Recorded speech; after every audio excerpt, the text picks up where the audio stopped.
it don't click. But when it's like you said, when it's that time and it's clicking, Yeah, it's gonna click. It's you know. non-stop. Yeah, I'm cause talking about, yeah. that's kind of how I created my song. I dedicated to my brother. Like, I made the song the day I had to go to the studio to do it, and I cried. I had to record that song like 3 times, and on the third time I finally did it. But I literally, like, the lyrics came to me while I was asleep, and then when I woke up, it was like 30, 40 minutes for my session, and I was like, God, just give me the words to say. I'm gonna let my heart speak, and I literally like. And I feel like personally, that's probably one of my best songs I've ever done. Like, and I poured my whole heart in that song. And I feel like as artists, you have to give like, really anything you put out, you're being vulnerable. You know what I'm saying? So it's Most like, def. I'm putting this part of me out that I know I wouldn't normally talk about. But this one of my songs where I felt like I always try to chase the high of that song. Because even when I listen to it, like, that's a song I can't just listen to for real because I know I'm going to cry. Always. Like, I tell you this, you got plenty of good songs because Cracktown is really like yeah. that's my gangster shit. Like, I be riding to that shit.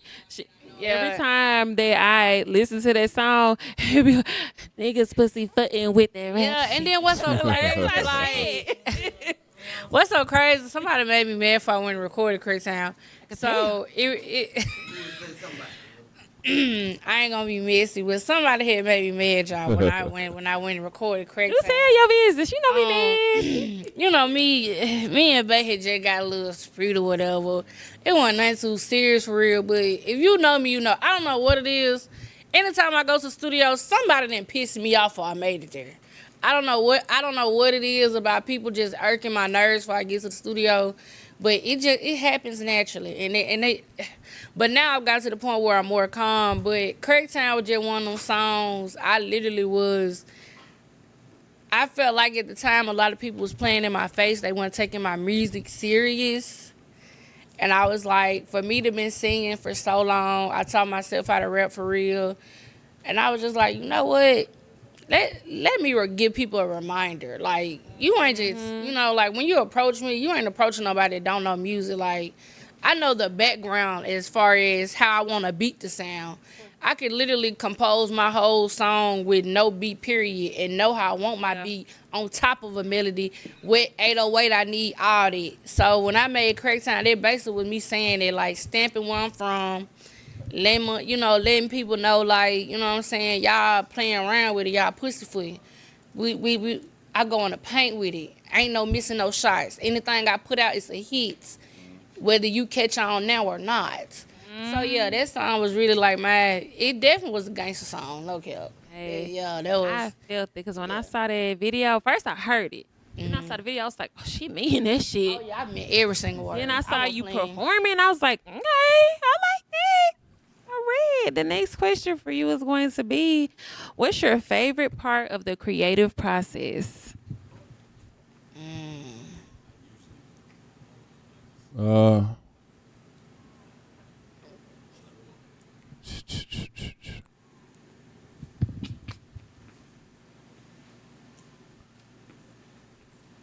Or you could do your least favorite. That's a good question. I have a love and hate relationship with performer, but a lot of people that know me and that have seen my performances, they love that about me. They feel I bring a certain energy that can't be matched.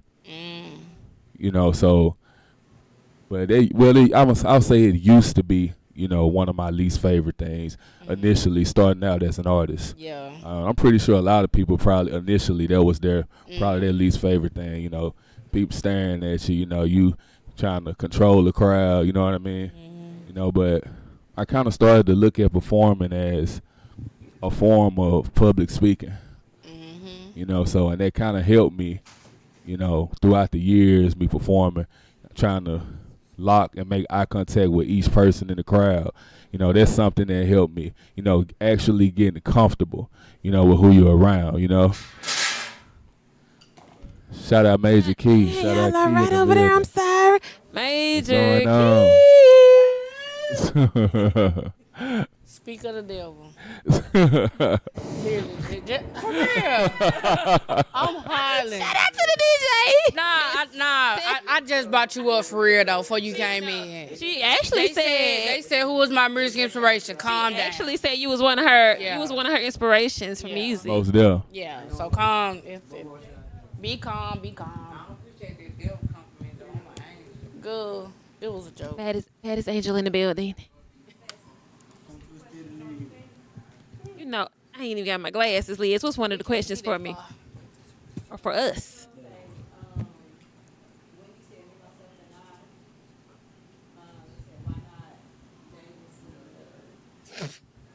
Whoever asks that is messy. They're the devil. The reason it's me, Uh-oh. myself, and I is because, you know, it's just that's how I'm feeling right now. I'm feeling like it's me, myself, and I. That's all I got in the end. That's what I found out. I mean, that's it. It's word for word. Me, myself. I haven't been in love in a long time. Like, it's gonna take a hell of a person to pull me in that area again. And yeah, nah, I won't let myself go like that. I ain't dangerously in love with nobody but the Most High. That's it. So I can be in love with me. Long as I me got first. King Jesus. Long as I got King Jesus. Long as I got. I don't need nobody else. What's the next song, Lee? I mean, next.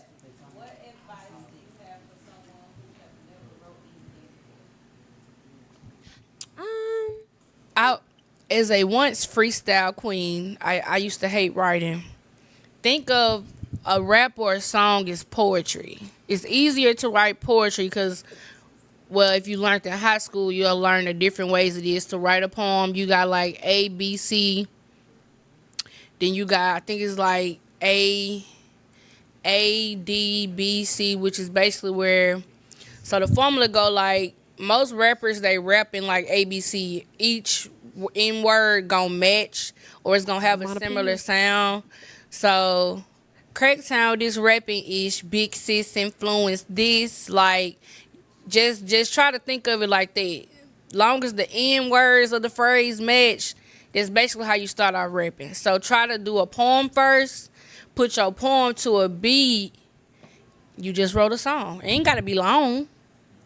Take your time. Start off with a chorus or a hook, which is like 3 lines. You know what I'm saying? Like no, for real. Like think of a Dr. Seuss book. Like, Or if you good at talking mess, you gonna be a good rapper anyway. for real, really, Like, really. that's what it is. Like, it's really you just talking your shit, For and sure. like it just depends on the subject and the topic you're talking about. Especially in this Sure, for generation, sure. anything go viral. Right. Literally. Listen, Unfortunately. dead. I'm a fine ass bitch. I ain't in the I house. said, like, I'm just literally. saying, that was so simple, and she was probably really mad at that nigga. And look, it went viral. So Yeah. you know, it just depends on what you're feeling. It's best to do it when you're feeling the type of way you're feeling about it. Whether you ain't gotta go to the studio, but Yeah. start writing. Write what you're thinking and what you're feeling in that moment. Because when you can gather that feeling back. Like I'm telling you, if you amped up enough when you go to the studio, it can be just you and the recorder. Or the producer. You're gonna like amp yourself up if you still really feeling that song that you wrote. Yeah. Yeah, coming from me, just do it. Him or her, whoever you are, just do it. Don't overthink it. Because that's where a lot of us get held back at. We start overthinking how is this gonna sound right, what the other people gonna think about it. Long as you're putting something, on paper, that you feel is right, something that you stand for, something that you, feel solid about. Just start there first. Yeah. You know what I mean? So just try, give it that try, that initial try. That's where it's gonna begin. First And rap was be open for constructive criticism. Rapped it with my whole heart. Baby, listen. And that's crazy because I follow her formula, literally, like no bullshit. Listen, I follow y'all. her. I thought that. Wow. Listen, I listened to the. You know how you you so proud of something, and you know, you in that moment, you like, I said good. I don't care what nobody say. Like, Mama. Then you listen back to it like, why wouldn't nobody? give it My a month friend and listen to it again. You gonna be like, ooh, Like wee. what the? What was I thinking? Ooh-wee, I don't know. Wow. Listen, I thought that, you know, if this sound. Listen, I listen to certain songs now. Like the first time I did a song with T Toady, my brother. Shout out to my brother T Toady. Shout out to Toady, man. That's my Listen. dog. We did oh my gosh, what was that song we did? I had him jump on I Am That Bitch. Fuck what you heard. Not talking about shit. Didn't don't say a word. Oh my gosh, y'all sounded so bad. I got the first version from the last version that we recorded. Completely different. The confidence is different. The cadence is different. Like the energy is different on that song. Like you grow. can tell. You grow. You can see the growth in you, you know, and hear it. Real.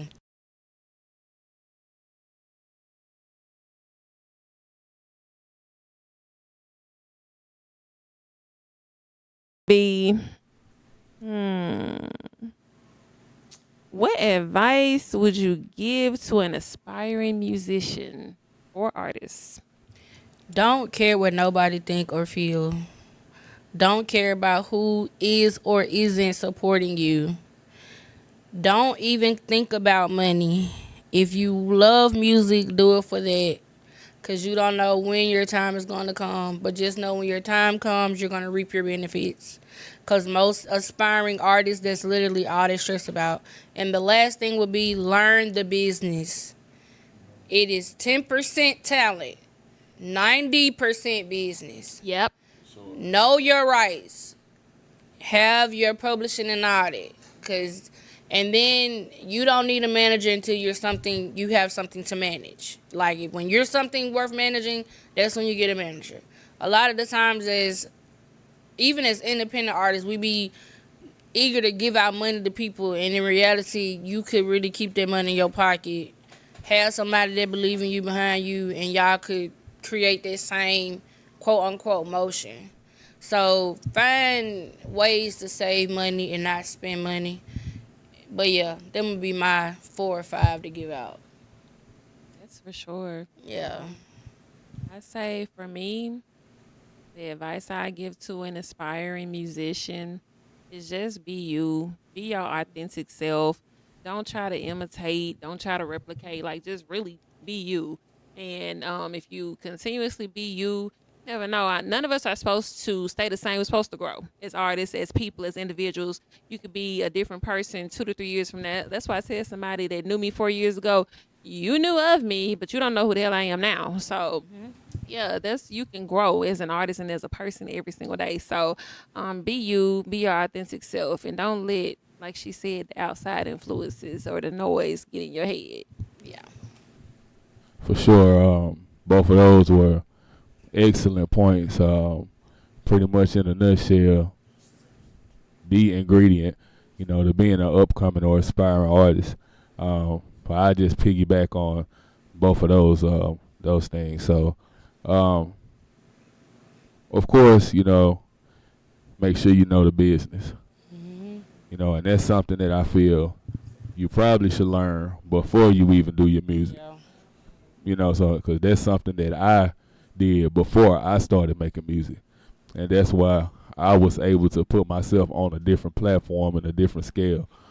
So get your publishing together, get your songwriting together, get all of your paperwork out the way first. So that's more important than your music. So that way nobody can take what you write. And if they do, it's consequences behind it. Legalities, and not physical. You know what I mean? It's something where I can actually We do get both. something from you. Allegedly. You know what I mean? Allegedly. But learn the business. Become music business minded. Educate yourself on what it takes to actually sell your music. What a target audience is. What a actual target audience is. Not what an app or a site is telling you what your target audience is. You knowing what your target audience is. Coming up with a platform for yourself to be able to market yourself. You know, that's one of the most important things for me, man. Learning the business, and also just staying yourself, like what you said, staying your true, authentic self. You can never go wrong staying your true self. No matter what people may say about you, what people may think, you know, the rambling, you know, go on in the background, you know, no matter what people think about you or say about you, always stay yourself. Always stay you. You know, whoever you are, whatever you believe in, stand 10 toes on it. Yeah, you'll see it out. Okay. All right. So listen, that was a great introduction into the artist corner of the Honey Listen podcast.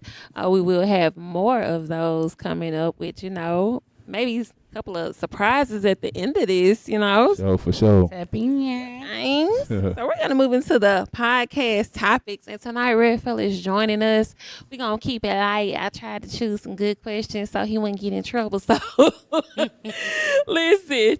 So the first question is going to be, online oversharing. Do you think we tell too much or put too much out online? Oh, most definitely. Yeah, off the rip. Yeah. Yeah, we tell too much of our business online. You know, and a lot of people, man, majority. The DJ real missing tonight. Hey, that deserves one, though. I'm real missing tonight. Hey, but, you know, man, you got to realize, man, on social media, you know, I know they ask you what's on your mind, you know, but it's a lot of stuff, man, you know, you can keep to yourself, you know, but or you could have confided in someone close to you, maybe in person, and let them know. Or a therapist. You know, it's not for the whole entire database of people to know about you. Exactly. You know what I mean? Because I ain't going to say a lot of people.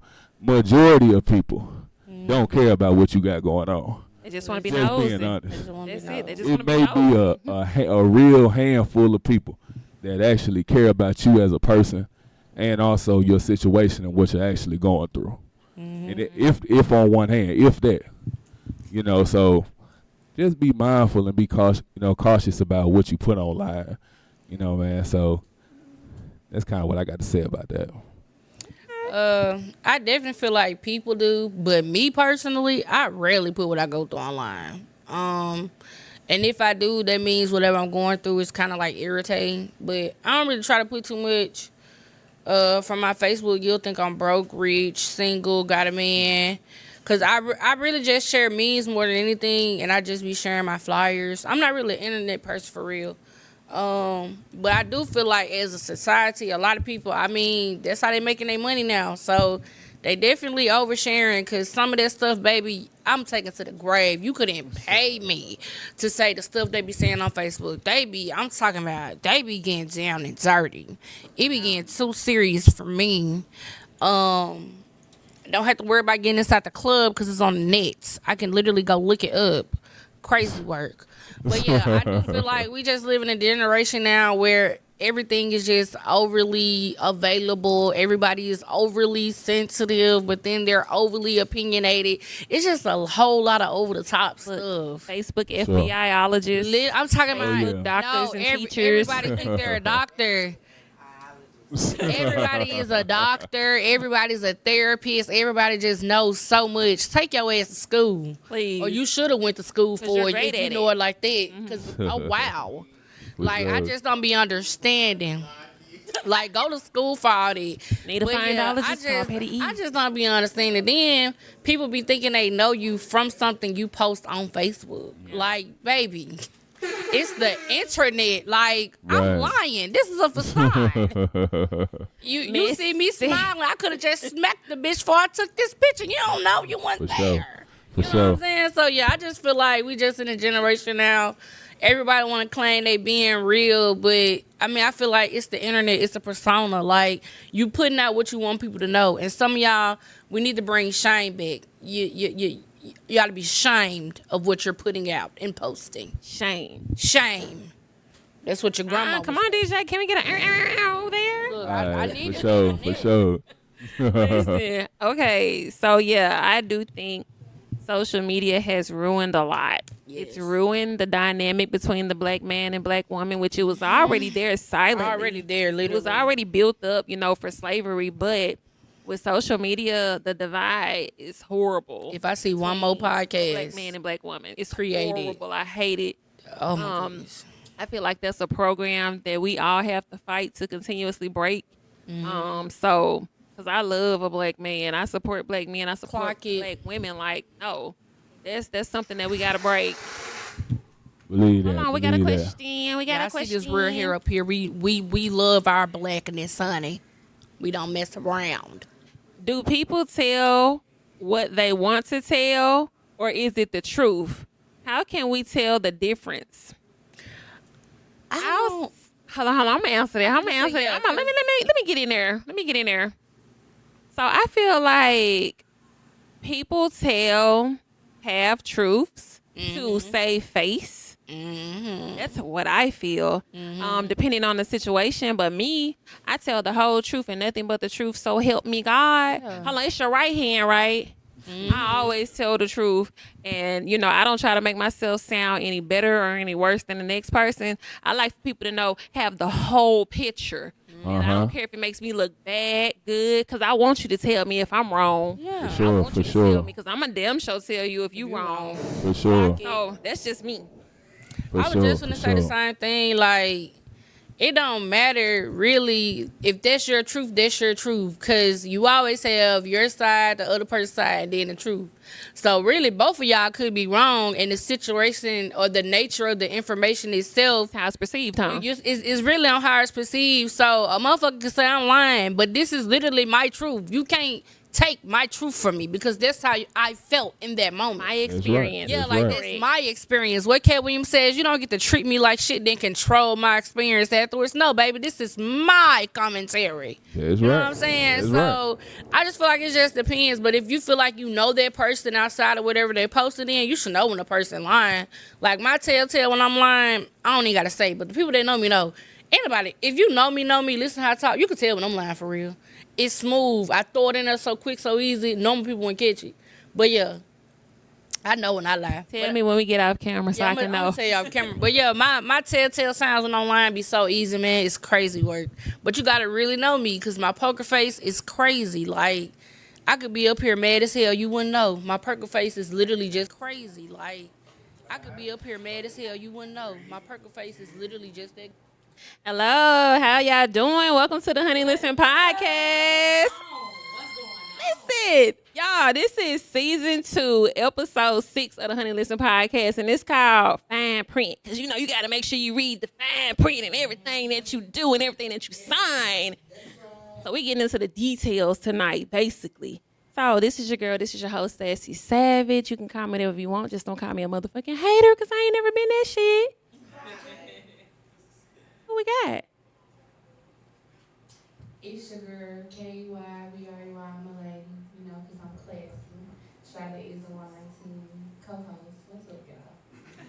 Oh, what's up, girl? I've been missing y'all, and I've been so excited. Like, I've been excited. Oh, this is like the most excited out of my week. Okay. This is the excitement. Like, literally. This is it. This is what happens. This is my week. This is the highlight. Tonight, we got a special guest in the house. This is your girl from the Fox Cave Chronicles, Miss Foxy. Hello. You know what I'm saying? The queen of this. You feel me? Oh, my gosh. What is up? Hey, y'all. What's up, man? I'm in this thing. Hello.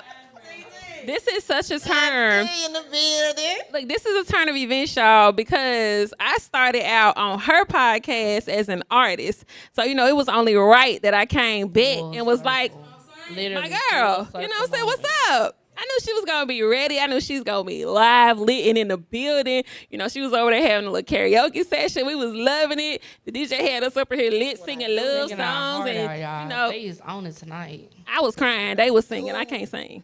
I can't sing. I'm going to leave that to them.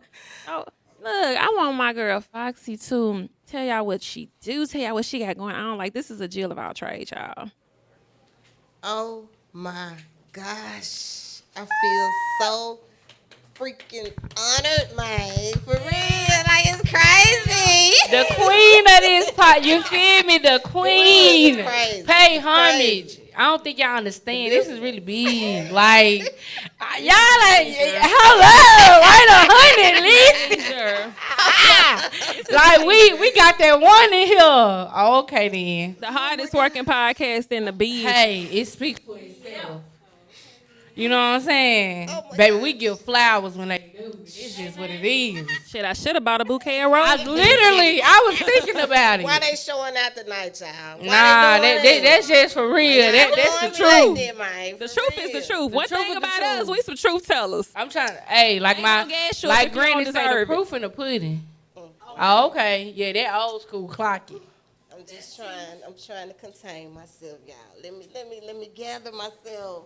Let me gather myself. This is Come your on in moment. the room. So y'all, No, for real. y'all got me in my feelings now. Chill out. Okay.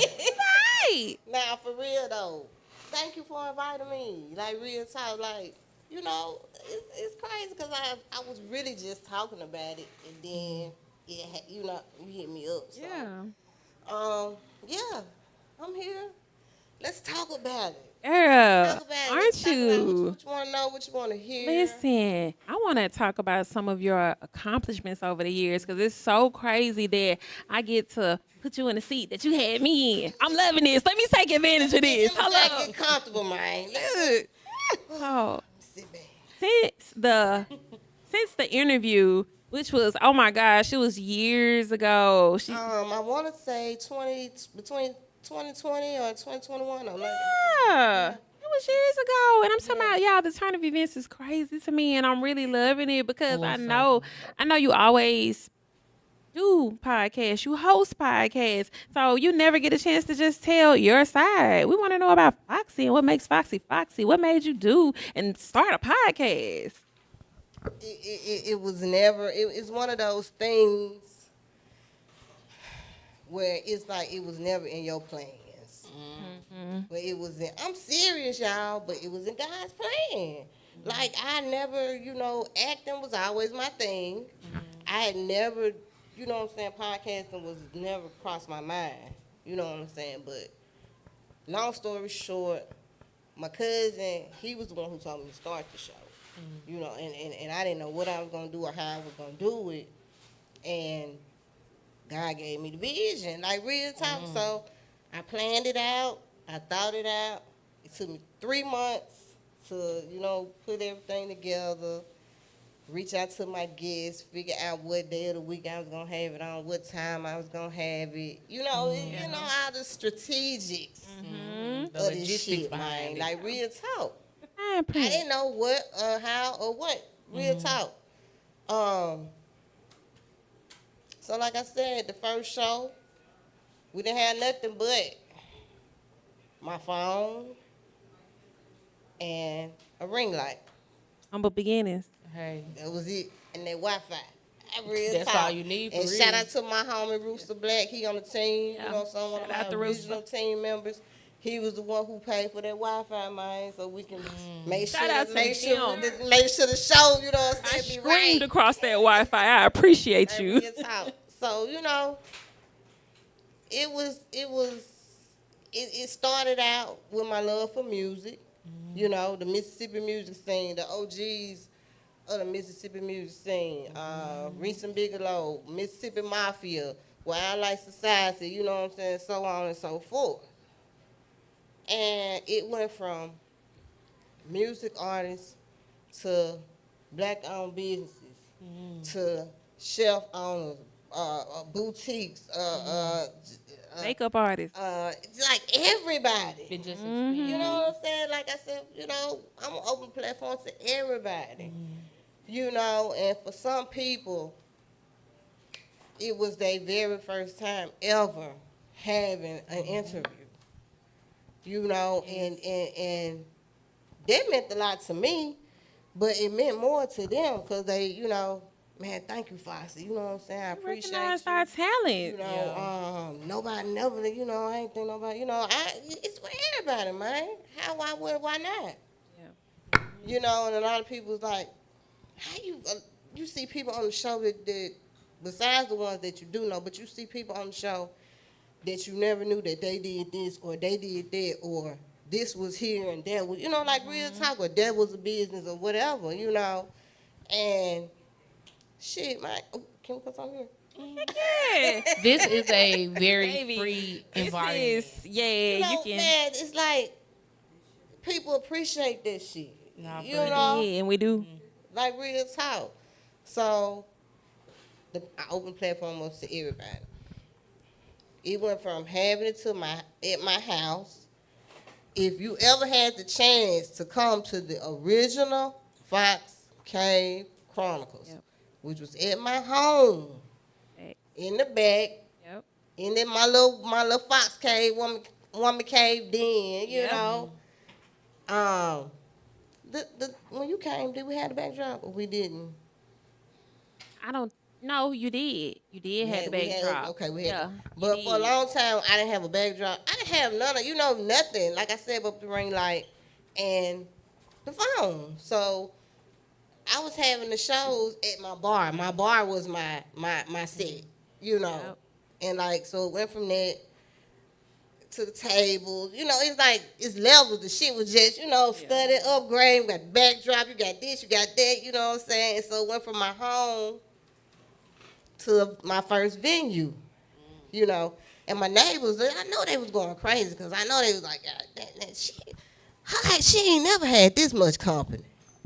She got, cars in the yard that she ain't, like, God, because the yard was full, and we had studio audience, which was the couches and the kitchen, you know what I'm saying? When the den area was full, shit, motherfuckers was in the kitchen, You had live performances right there. You perform. I know. Right in your living room. Yes, I did. You had live performances, man. You know what I'm saying? I always included the live performances. It was like,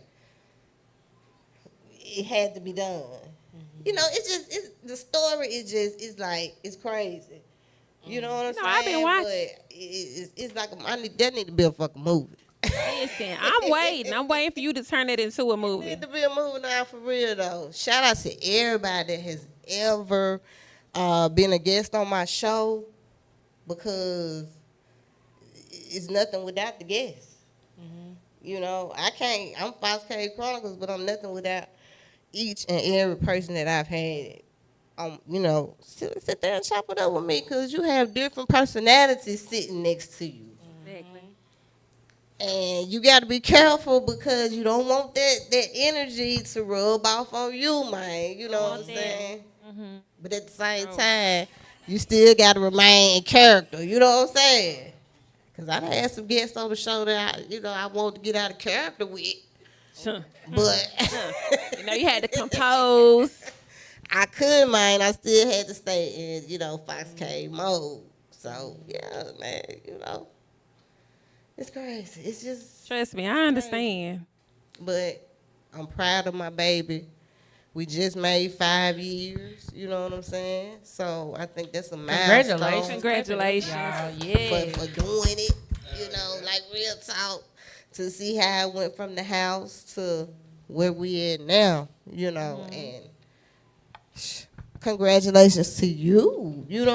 For doing what you Y'all doing. clap it up. Season 2. Yes. Thank you. Yes. I love it. You inspire me. Let me tell you. I was like, you know what? April. This was me, April of this year. I was like, you know what? I'm tired of talking about this shit. I've been talking about this shit for like a year. I'm going to do a podcast. I'm about to do a podcast. And I'm like, yeah, I'm about to. But what are you doing? And I was like, shit, Foxy started from her goddamn house. I can start from my house. And that's exactly what the hell I did. I started from their living room. Met people, got connected, and, shout out to the Game Plan 601 for having us, Shout out. The 601 Live, Shout out. it's definitely appreciated, the platform that they give me so I can give back to the community. And, why not bring an OG and still doing her motherfucking thing? Not OG, baby. That's young T. We young aunties over here. We young aunties over here. So let me tell you this. We still out here, we still moving, we still pushing, and we still grooving, and it ain't gonna stop no time soon. This right here is longevity. This can actually Gotta be know, generational gotta wealth. You can build off this, Talk to him. Just waiting, Zeus. We waiting, somebody, because I guess raw now. I don't mind recording a couple of bitches fighting and breaking up fights and shit. I could be your average, but it only takes one to come in and pull in everybody else. Exactly. Is what I'm saying. Exactly. When one make it, we all make it if you got that type of mindset. Speaking of, I got a messy question for you, Foxy. Messy. Oh Lord. Nah, this ain't on the schedule or the script or nothing, but Let me drink some water. Let me look at the script. Oh shit. this ain't on the script or nothing, but I want to know. You don't have to name no names, but I want to know, was there ever somebody that you interviewed or had dealings with in the entertainment industry within Jackson, Mississippi, or the surrounding area that just rubbed you the wrong damn way? And how did you handle it? Yeah, like several. Male or Several. female, or mainly? Wait a minute. Ask the question again. She needs clarity. Have you ever had an artist or anybody that you dealt with on a business standpoint that you had an issue with, like they just rubbed you the wrong way, and how did you deal with it?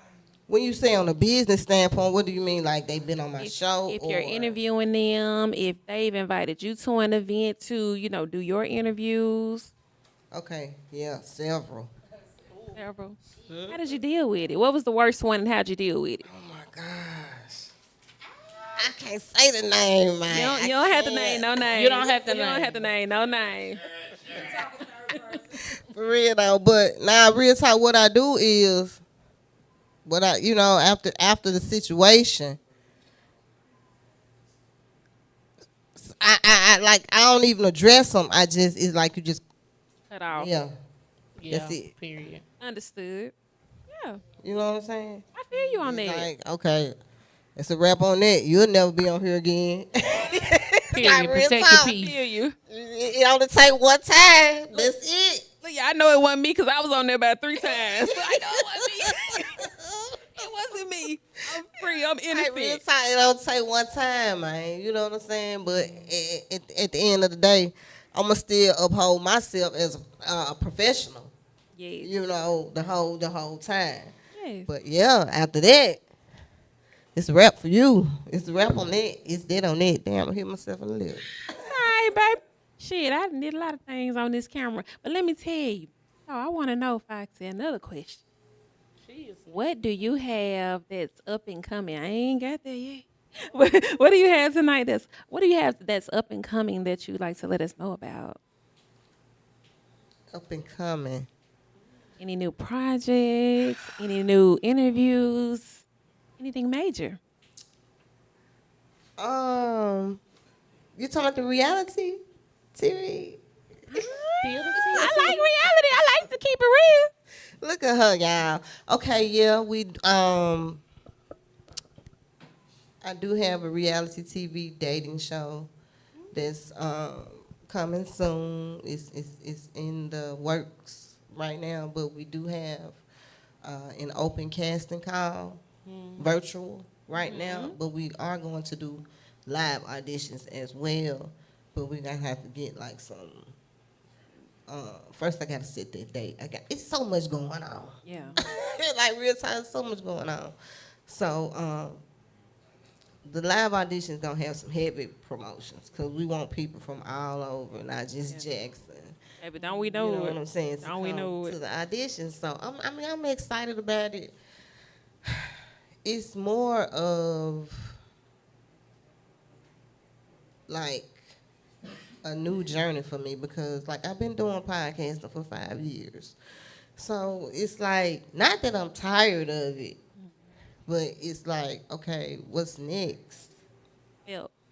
You know, Understand. it's what's next? It's time for something else. So Yeah. the reality show, it's been like 3 years in the making. But I finally went ahead and put some, you know how you be procrastinating? That's for sure. I've done it. About stuff. that you want to do, but you just be like you sleeping on it. Yeah. So I decided to go ahead and make it happen. So What's the name of? Y'all give me that name. I need to know. okay, y'all, Foxy. It's Foxy Fans Love.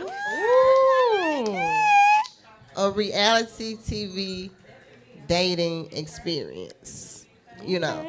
So what it is we're going to cast 20 contestants. Okay? But only 15 of the contestants are actually going to make it in the house. Okay. Now, all 20 ain't going to make it in the house. Heck no, because you got 15 beds, right?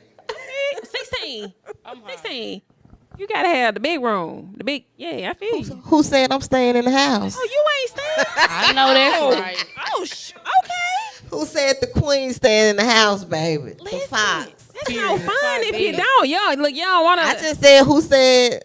I don't know. I'm Okay, staying, I don't know I'm nothing. staying in the house. I don't know nothing. Nah, but real talk. Only 15 of those contestants are actually going to make it in the house. We're going to have several challenges. We already got the challenges lined up for the guys. Okay. I'm excited about that. I like that. Or the gals. I love the way you ride. I like that. So, in order to get your one-on-one time with Foxy throughout the competition, you got to win the challenge. So, your goal is to win the challenge, because if you win the challenge, not only do you get the one-on-one time with me, you safe from elimination. You ain't got to worry about. I like these. You Yeah. going home. I know this right. I'm going to watch that. But I'm intrigued already. if you don't win the challenge, You and want only one person can win a challenge You want it per chopping block. challenge. Right? Out of 15. So if you don't win the challenge, that means it's a possibility that you could be up for elimination. chopping block. After though, you got to go, bitch. Bye-bye. Wow. Literally.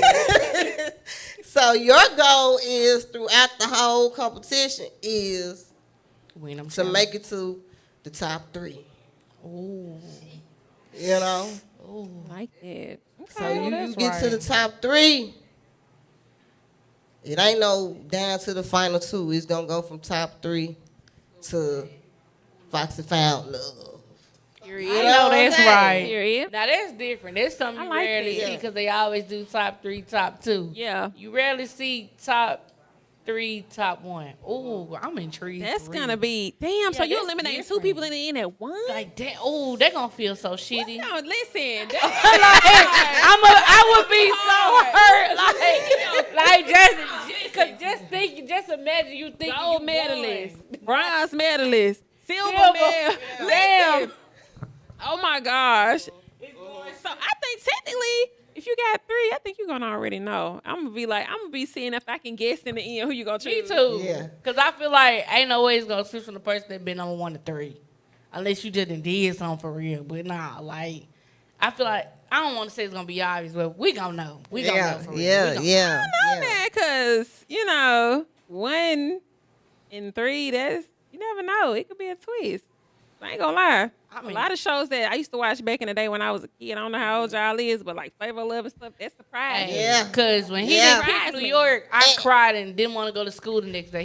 He had us fucked up. Listen, Yeah. I was devastated as well. Like, I felt You're her not gonna pain, pick New 'cause, York. She was in love. Like she was really in love with him. Her mother. Out of all them girls, I feel like she did genuinely love his little Yeah. ugly self. Yes. He had some nerve. You know, Flavor Love had to be packing.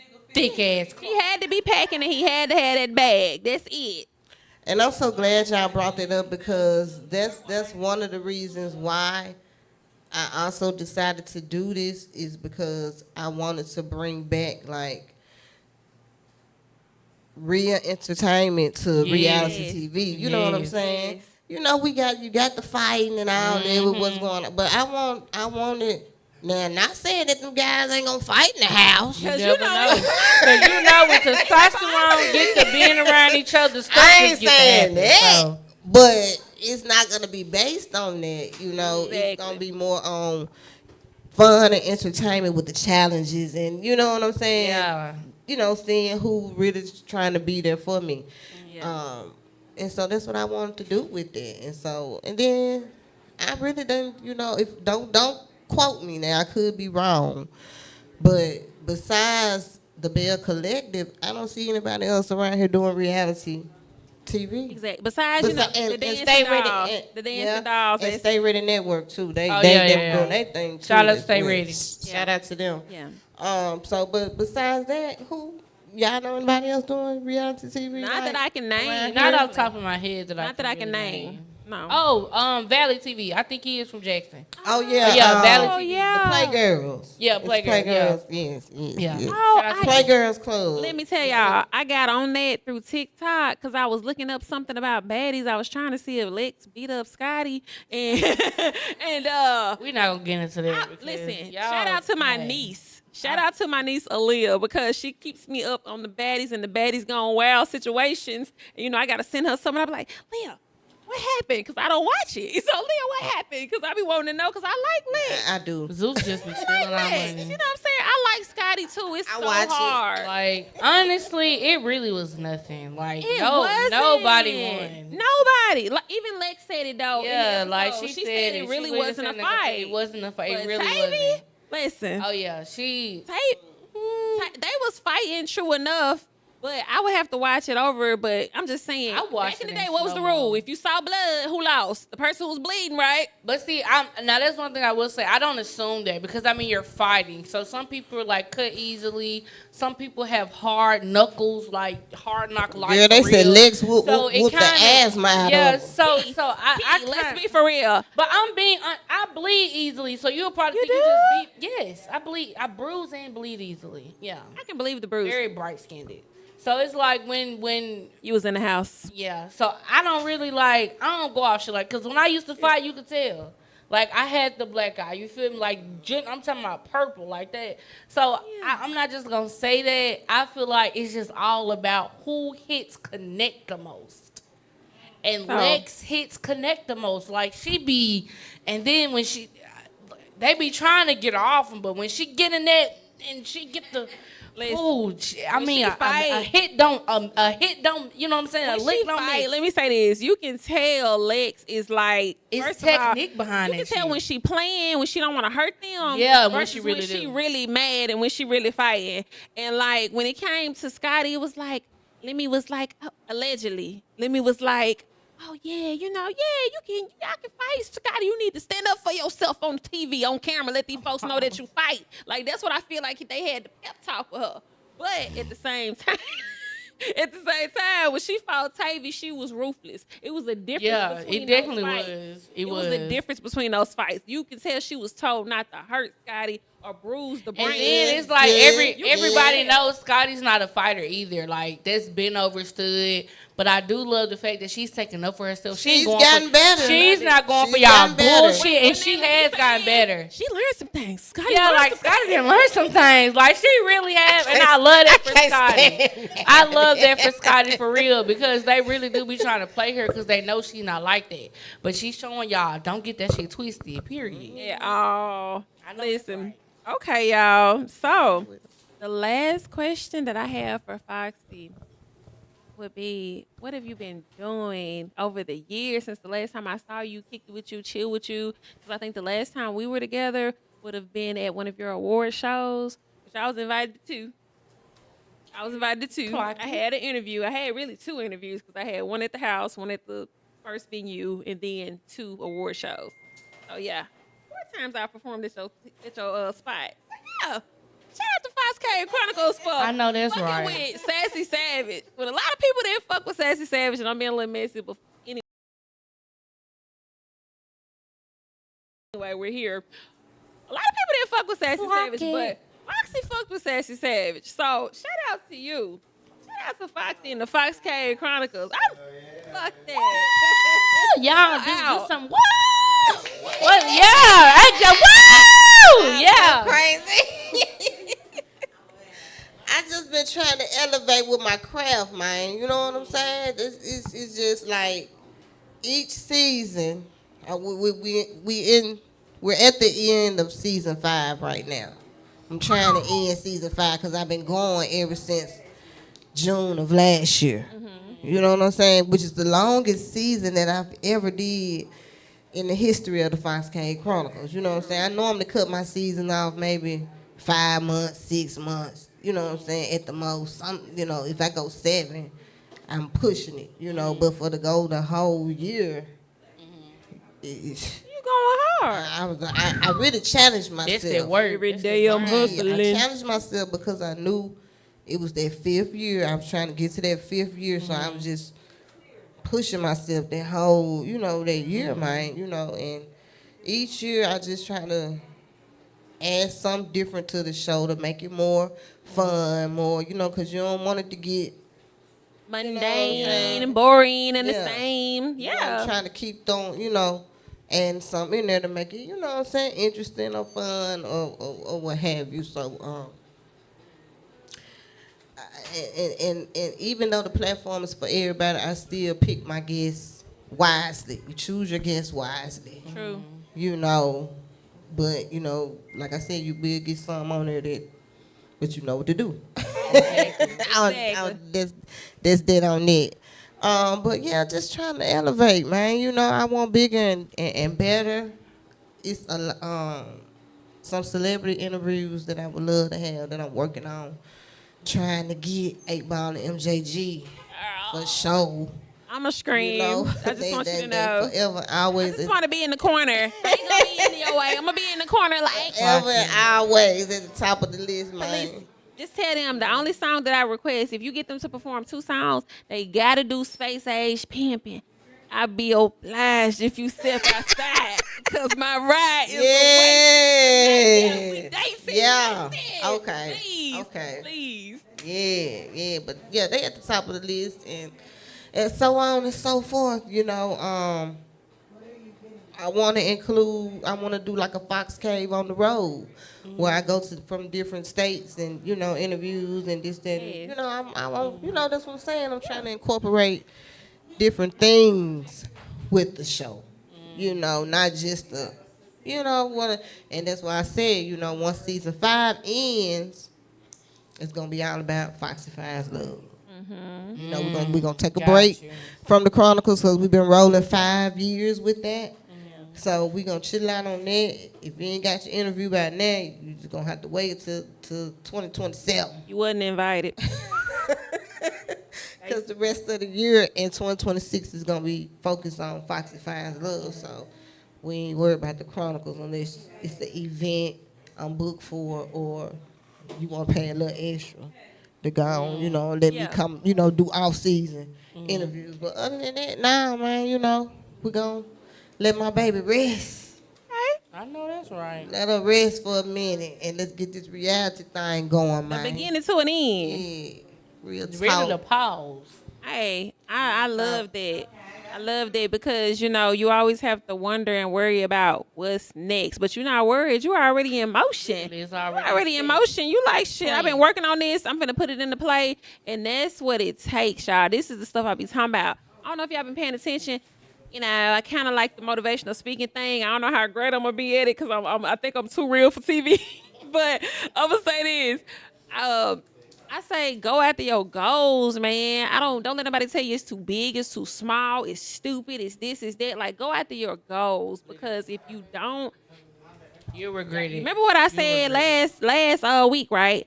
When Michael Jackson said he know when he got a song in his mind, he had to do it. He didn't do it, Prince will. If he didn't do it, they was going to send it to Prince. That's what he said. So, I'm telling you, go after your goals. Make sure that do it. Don't care doing what's good for you. Just do it. Yeah. What they say, act first, think of, what is it? Act first, think of the repercussions later. Like, don't ask nobody permission to do something that Taking you know a risk gonna make you rich. Like, because then it's going to scare you away. Because sometimes it's not that people don't believe in you, but they didn't believe in themselves to do an inch of what you're doing. So if they didn't even have that in them, why would they think it for you? So yeah, sometimes you just gotta do stuff off the screen Off and the then muscle. get people opinions afterwards. Cause at the end of the day, it's already out. So if their opinion is shit, well, I posted it already. So hey, I guess you We're just gotta here. see how it's gonna go. You know what my I'm favorite saying? word. We're here. Like literally, we're here. It's already done. It's Like, happening. It's already done. look, mine is it's done. It's done. It's nothing. It's done. It's nothing you can do about it. But Foxy, listen, it's an honor to have you on the Honey Listen podcast. And it was coming. Don't ever think it wasn't. It was coming because I gotta give back to who gave to me. Oh my gosh, thank you, girlie. I'm happy to be here, man. Now that you in here, listen, we gotta get into these icebreakers. You know what I'm saying? Some icebreakers. Yeah, because we ain't even scratched the surface, We really haven't. So, the first question I have for you is, what's the most misunderstood thing about you in your current lane?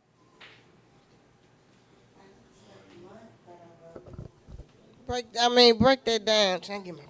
So, for me, it would be the most misunderstood thing for me is that, like, I got this resting bitch face, but I'm really, like, the sweetest motherfucker. Like, but people would never know that because they don't really take the chance to get to know me. They just prejudge me or listen to what other people say, and then it'd be like, oh, well, by that time, I don't give a fuck about getting to know you. And when I get in that mode, it'd be like, whatever. So that's when you get the bitch, not just the bitch face. But that's the most, like, misunderstood thing about me. Like, people think I'm like a bitch, but I'm really not.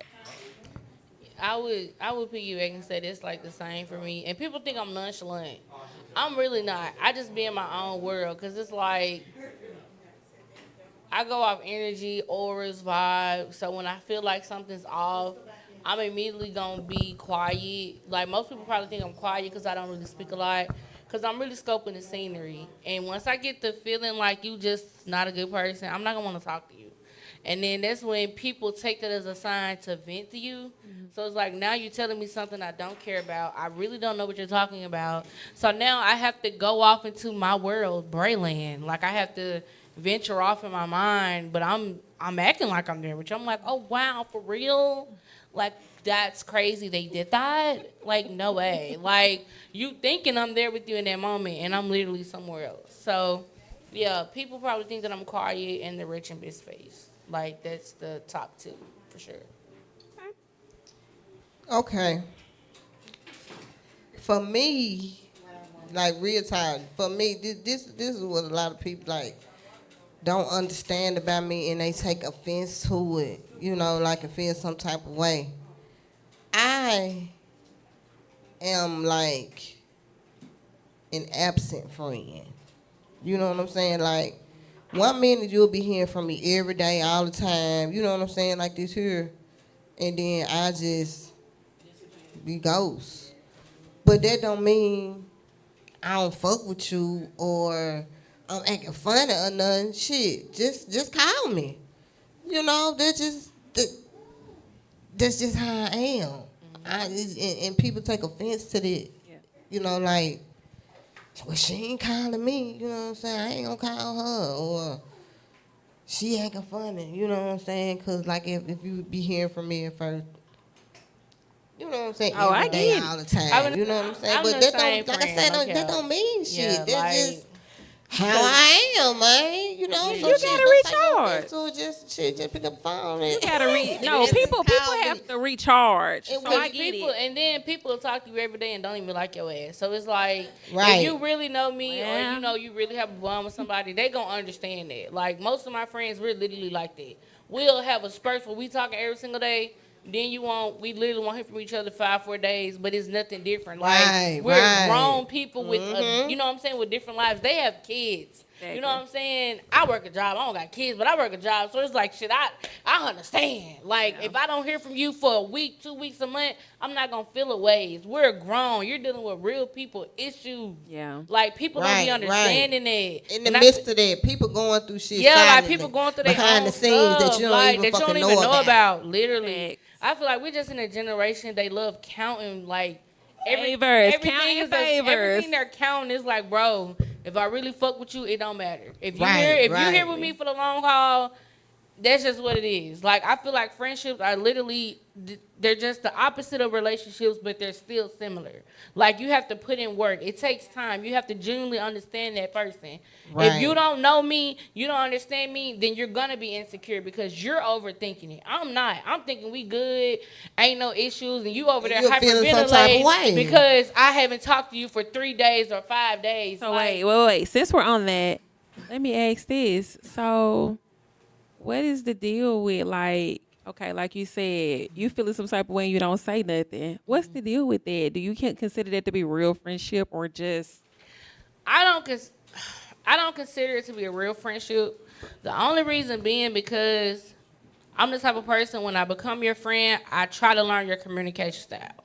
So most people, when they're like that, meaning they don't like confrontation, so they're more so passive, because I used to be passive. Now I don't play that shit. I'm going to let you know when I feel a ways about something, because I'd rather you not like my response because you know than to assume, and then I'm not even really on that.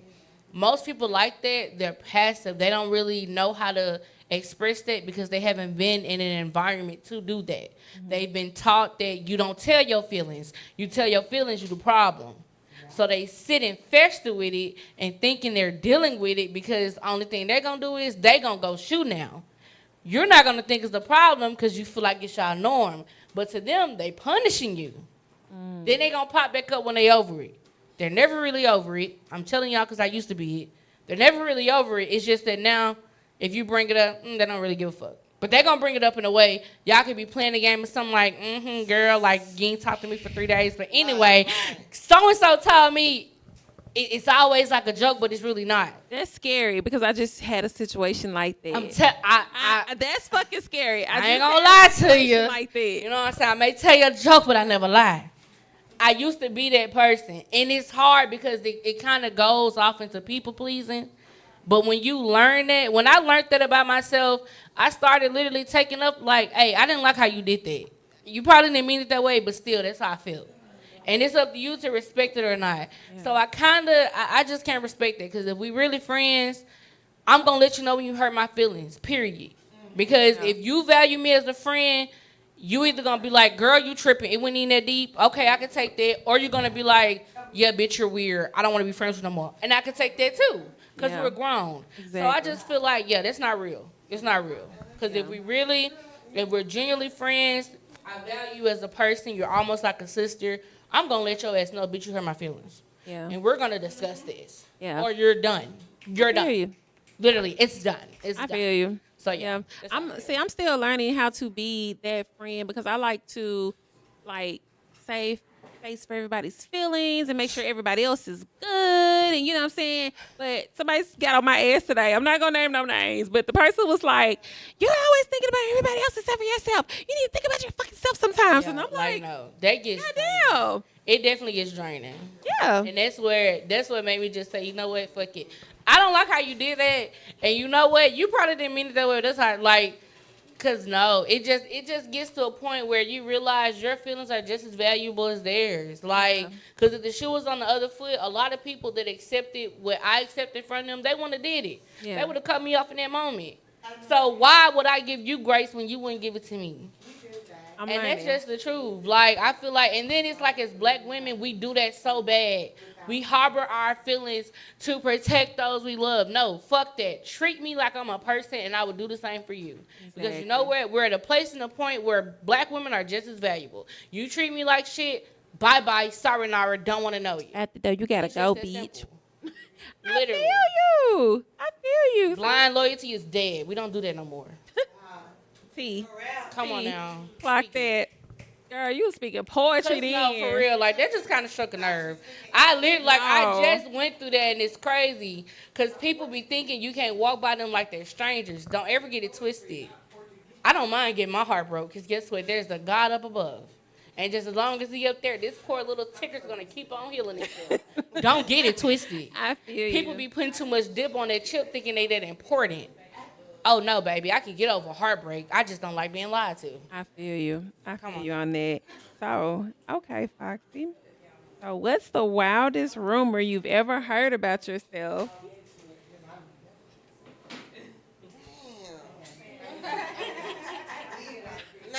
Cause I had kind of answered that already, but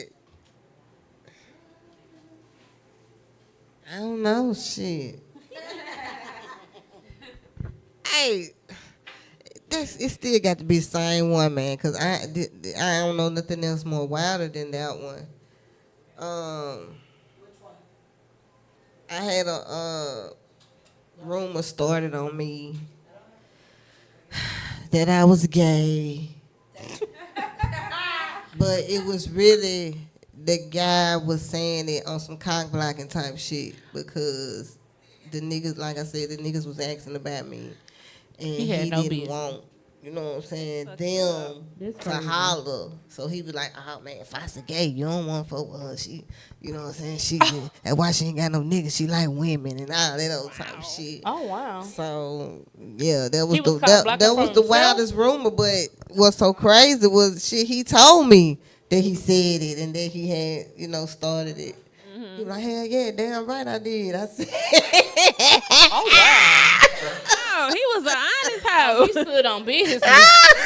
He didn't regret nothing. Damn. he like, yeah, I said, yeah, I sure did. And I think he still like be telling people that shit too. Like, yeah, he do. He told me he do. That's crazy. Knock but it yeah, off, that sir. was the craziest one right there. That he was it. telling motherfuckers that I was gay, so they wouldn't holler at me. You know. Okay. That's crazy. I'm gonna leave the end of that question alone because it's a 2-part question. You know, I like fucking people up like that. It's always somewhere. Or would you like to get fucked up like that? Oh, okay, sorry. I'm gonna move on. What? I'm gonna move on. Keep Brey. Brey. What's the wildest rumor you've ever heard about yourself? That's what it was. That's what I just said. But I had a second part too, but I ain't gonna ask you that. Let me see. Unless you want me to. Hold on. Oh, and I just had it in my head. Wildest rumor I ever heard about myself. Let me see. Let me see.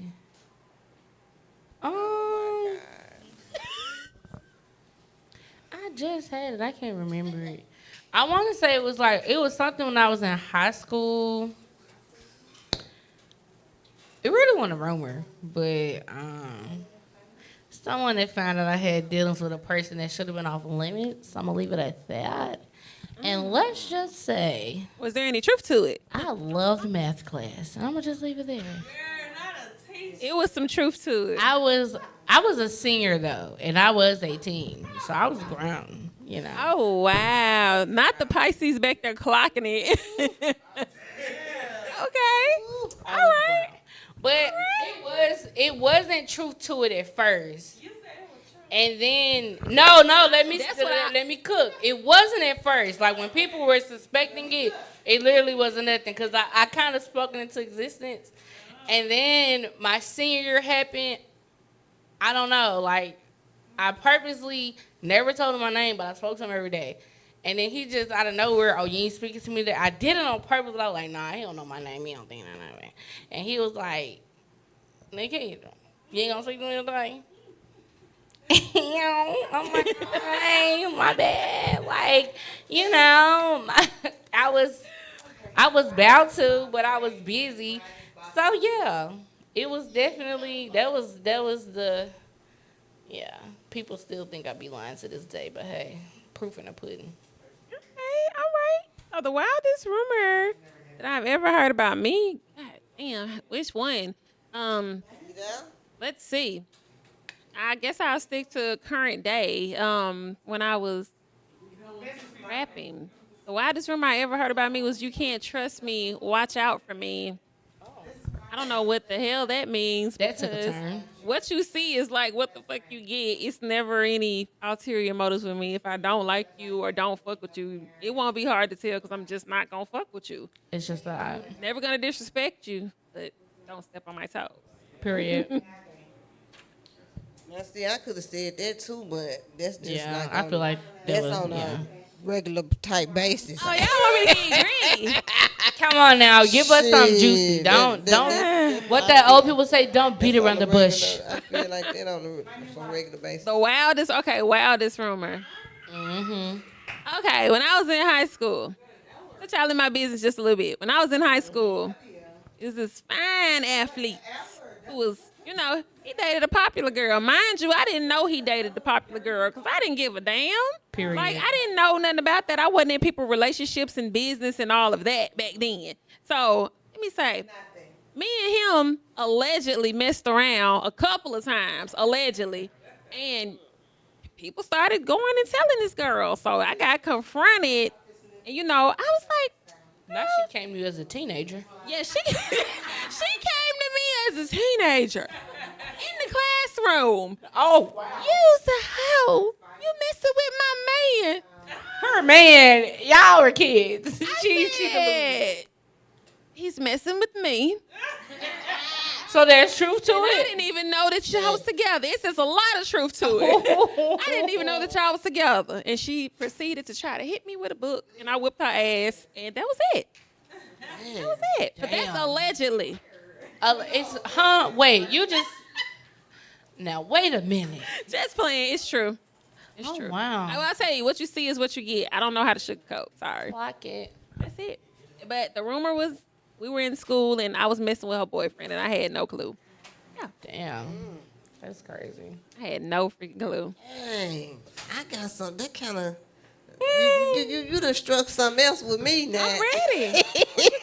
Come on, let it. Y'all want to hear this one? I'm ready. Okay, all right, check this out. This was some years back. You know what I'm saying? All right, so this guy that I was dating, right? We knew some mutual friends or whatever. Mm-hmm. And so one of the mutual friends called herself was liking him too, trying to be on the slick though, like go behind my back, on my back type shit.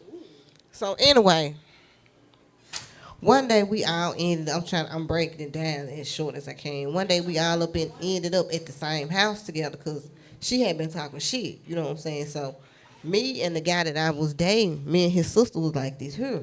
You know what I'm saying? So she was like, yeah, the bitch at my house. You know what I'm saying? Blase, blase. So she come pick me up. You know, taking me to the house. All right, we get to the house. You know what I'm saying? Everybody was on there because the car motherfuckers told them, no, it's finna go down.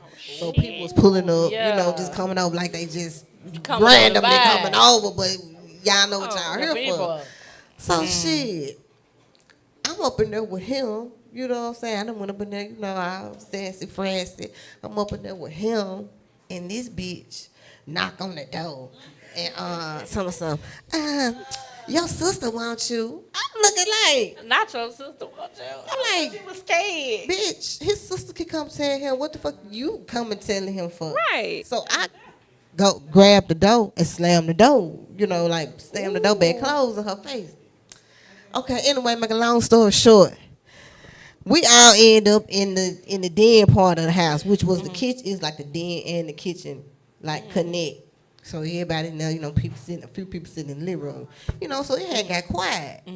You know, so mind you, the bitch had started a rumor to him about me. You know what I'm saying? Like that we talking about we all went with these niggas and, you know, some more type shit. I ain't gonna get into that. But anyway, Oh my. so we all in the den / kitchen like that. Everybody looking. She gonna say, so what that shit was you said about me?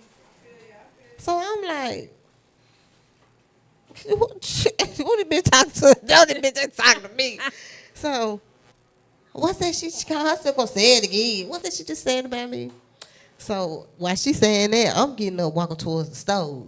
I'm looking for anything that's on that motherfucker that I cause I'm Cook gonna her play. ass. She said one more time. So she said it one more time.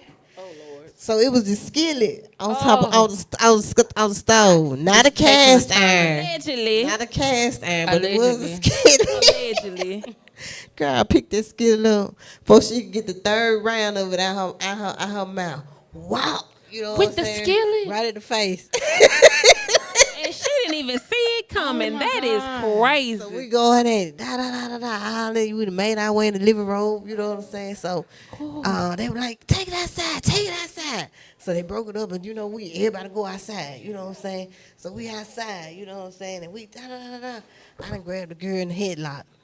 You know what I'm saying? I done put a new Check this definition out. to outside. She'll be up with I done this grabbed the killing. girl at the headlock.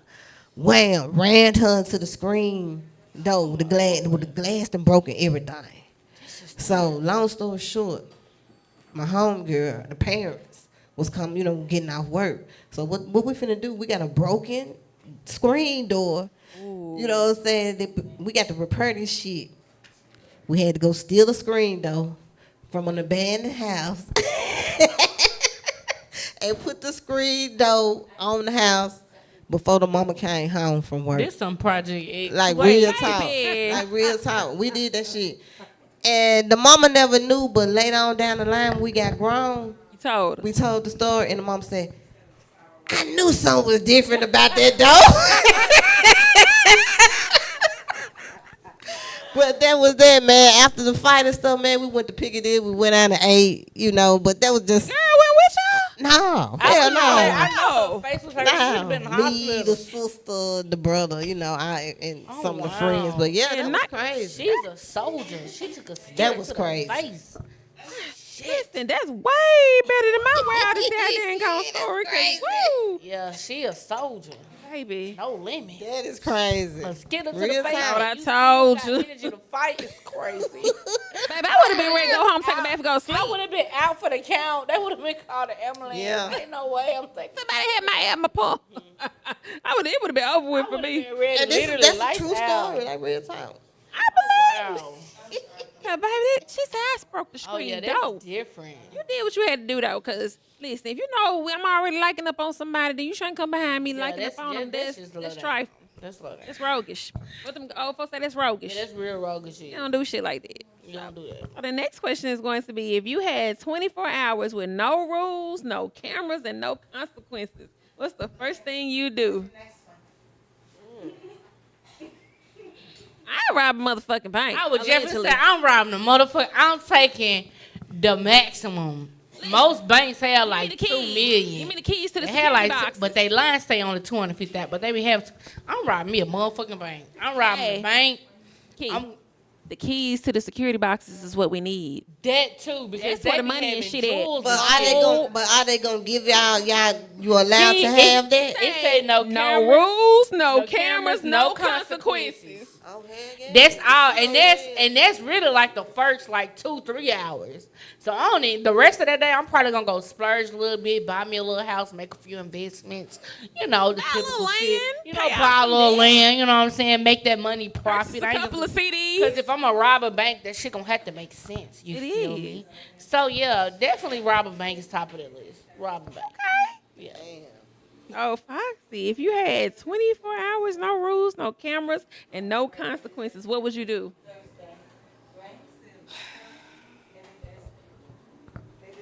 I don't know, man. I really would kind of. But what's included? Like, do they give me? Y'all gonna give me some money to do what I'm trying to do? That's why we know said what I'm you saying? can do You whatever can you choose want. whatever you want to do. Shit. If I wasn't robbing the banks, I'd be hitting the daddy stroke. Like, I just be dang. going around fucking whoever I want to fuck. No rules, no consequences. I'm just saying. Listen, I'm your nasty dancer. I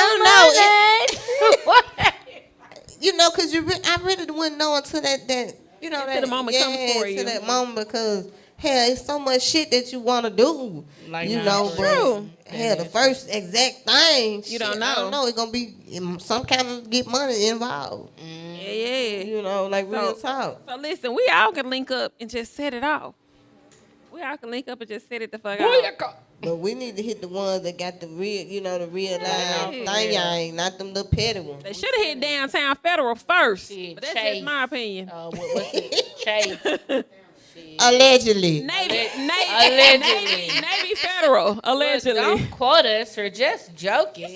It's just a Look, hypothetical it's just- question. Yeah. Look, it's entertainment. Exactly. So y'all, we finna get into this game. That's why y'all see these lovely shots sitting up here. We finna get into the mini game break called Sip or Spill. We already been up here spilling some secrets. Man, listen, the fine print is definitely being read tonight. So the first game question is going to be, Name someone or something you fantasized about that you really shouldn't have.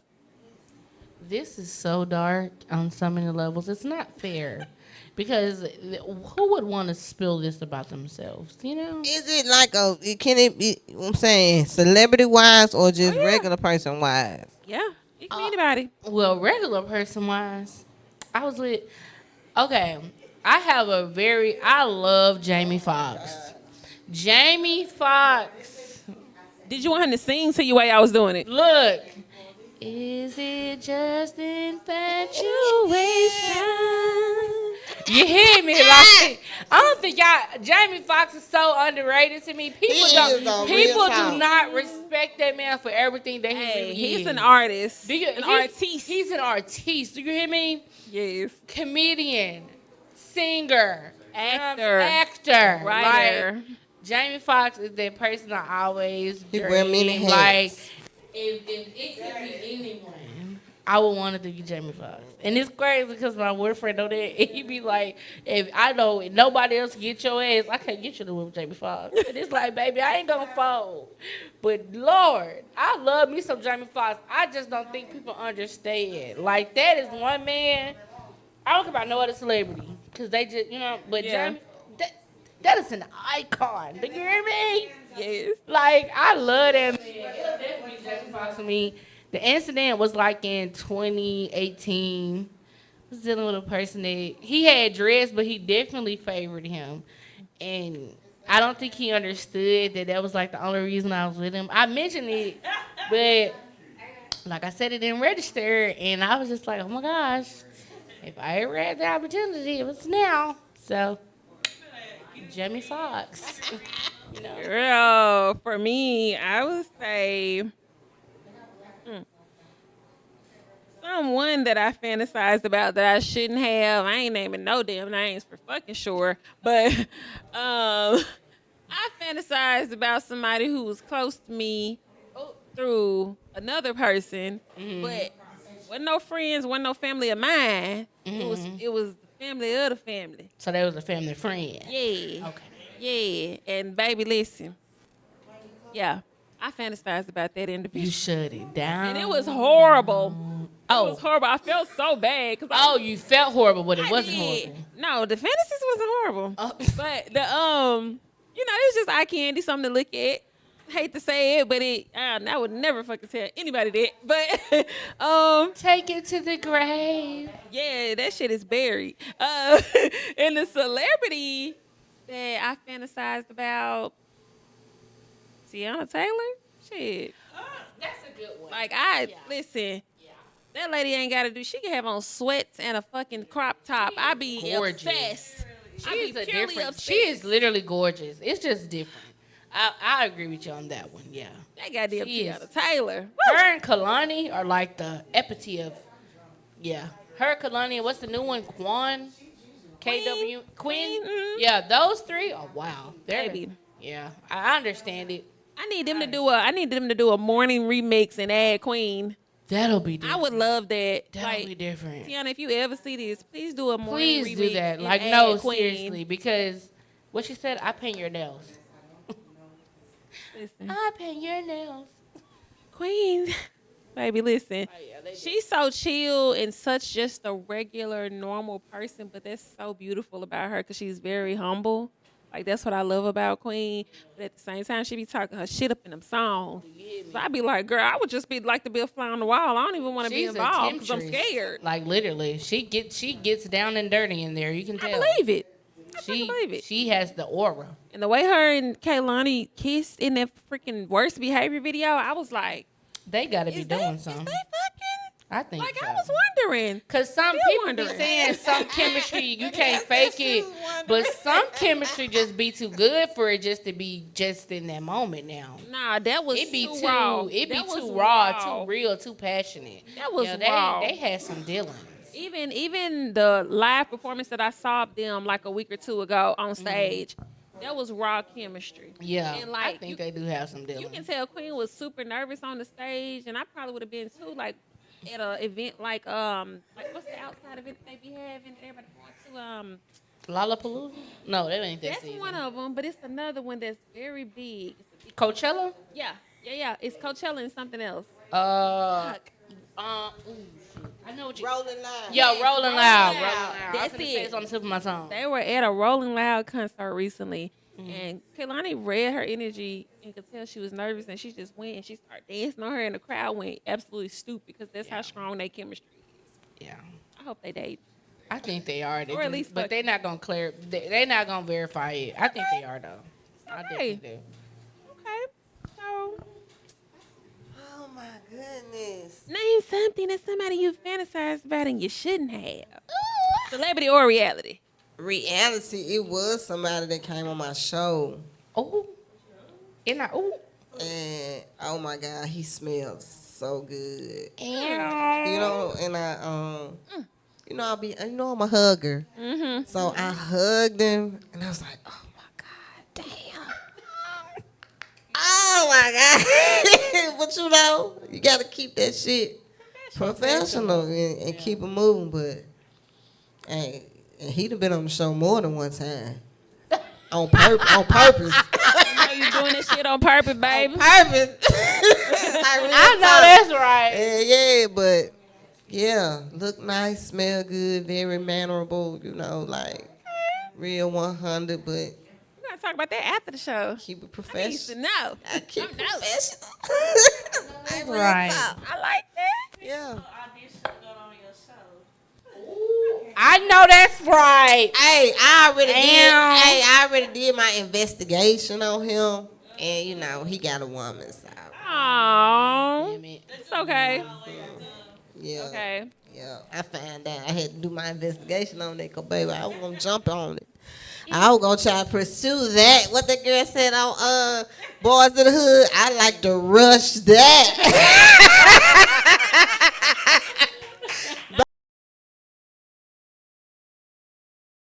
Baby, I'm trying to rush that. I know that's right. I don't blame you. Real baby. talk, but you know, yeah. Tatiana Taylor made me feel I ain't gonna approach her rough, but baby, listen, the things I do to that woman, the checks that I would spend on that woman, Jesus, I would pay the kids' school fee and the shoes and everything else, baby. If you want it, baby. Jamie Foxx just broke Oh my my heart. He like white women, so that kind of fucked it up. But yeah, he likes snow bunnies. Who? Jamie Foxx, he just had to run it. I seen that today, but it came out like 4 days ago. So have you ever seen him get exposed? Because I saw him get exposed. Exposed for what? For what? Yeah. No. Broken wrist? No. Not broken wrist. If y'all don't know what broken wrist is, then you behind. He had a wee-wee. It wasn't big. That's why he dates those. You had a hooey? A wee-wee. A little one? A wee-wee. He has a Down there? penis. A He has little a one? He didn't penis. have a dick. He had a wee-wee. A penis. A wee-wee.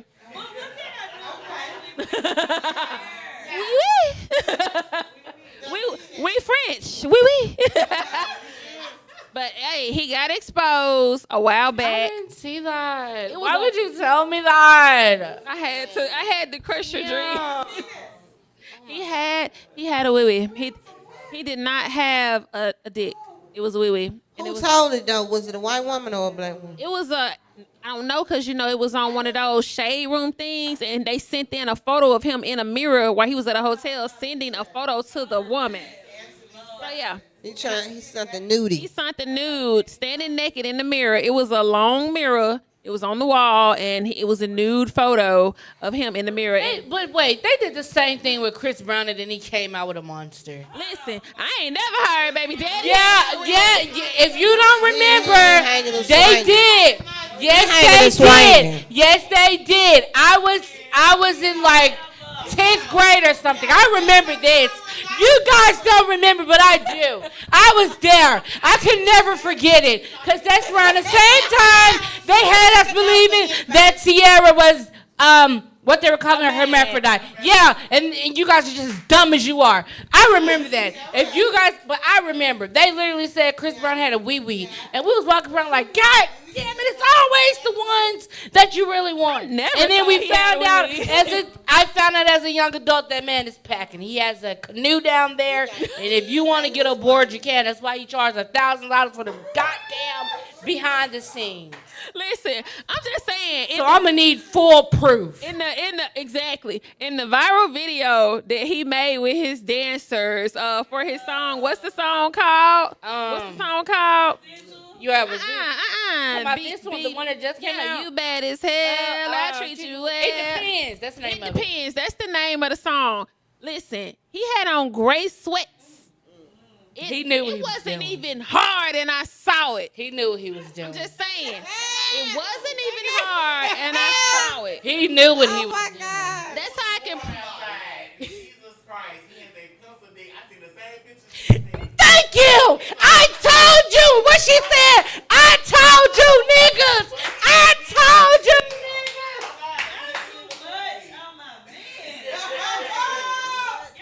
I seen the same picture she did. Thank you. Oh, no, because y'all just made it seem like I was lying, like I didn't know what I was talking about. Oh, my gosh. Listen, I would be so disappointed if Chris had anything. That just broke my heart. I would be. Gosh. Okay, y'all, next question, because I'm disappointed now. That's a double winner. White girls wee wee. Who's one person that you tolerated but secretly couldn't stand?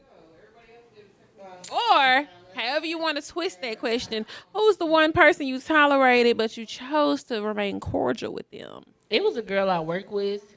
We both knew we didn't like each other. It was like overstood, but I had a job to do. So I will say she was still like very respectful towards me. But I just could tell because she'll do like microaggression things. But I'm the type of person like, and boss, if I know I would do it, I'm not going to trip if you do it, as long as you're doing your job. Because, I mean, if you mean them numbers, you hitting quantity, I don't really give a fuck about, like, the necessary, like, minimal stuff that's not really affecting the business. But it was just, like, micro stuff I would see she would do to get a response, and I wouldn't give it to her. And that was, like, our main problem. And now I don't speak to her. Like, but we have mutual individuals that we definitely associate with. Mm-hmm. So she'll be in the same room and I'll just be like, hey, everyone. So she doesn't feel left out, even though she doesn't do the same. But that's just me as a person. If you don't mean nothing to me, I'm not going to treat you less than a human, but you're still going to know I don't fuck with you. Yeah. So I'll definitely speak. But yeah, she'll probably be and I really don't like her for real. Like, she's messy. She's just it's just everything about her is Mm-hmm. But, hey, you're not going to like everyone. Everyone's not going to like you. True. I'll say, I'm not going to say, like, couldn't stand, but it was one person that, when I was in the industry, when I was rapping, it was one person, like, I could not stand this person because I knew what type of person they were personally outside of what they portrayed. And, in my opinion, I ain't no angel, but when you, like, feed the community poison and shit like that, and then everybody around you feeding them poison, and then you don't even take care of the lives that you created, but you want to be a manager, like, no, I can't respect it. So that I tolerated that person out of respect, but I knew the things that they were saying behind my back, the ways that they was trying to go through people to get to me, just weird shit, I knew the way that they talked about my music and everything, but it is what it is. Like, I knew, I just never stated it, but I also never fucked with them. Mm-hmm. And, one night, it was on some weird shit. Like, they tried to hand me some shit, and I was like, I don't even do that. Like, where the Rillos at? Like, I don't even do that. Like, what would give you the impression that I do that? So, I didn't like the fact that the type of person that they were, not just, crazy. It was, yeah. I didn't like that, but I tolerated it, and I respected them, and I was cordial. Okay.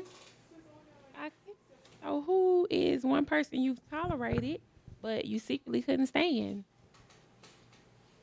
It was actually somebody I had on the show. Damn. know. Real talk. But I had them on the show because of somebody else. You know what I'm saying? They wanted, you know what I'm saying? And so I went ahead on and did it because Yeah. of them. But I really I really didn't fuck with them like that. Real talk. But because of the other person, I went ahead on and did it. But yeah, I ain't fuck with them like that.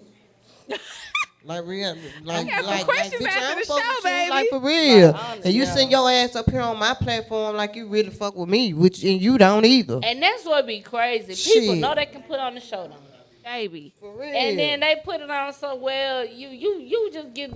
And you know the only And- reason you here is because of that other Yeah. person. Yeah. Because all this time I've never reached out to you about you being a guest on my show. Exactly. So you had to go through the mutual person for them to come to me. And you know, because I fuck with them, you knew that I was gonna say yeah. Yeah. So you see your ass up here next to me. Yeah, y'all triggering me.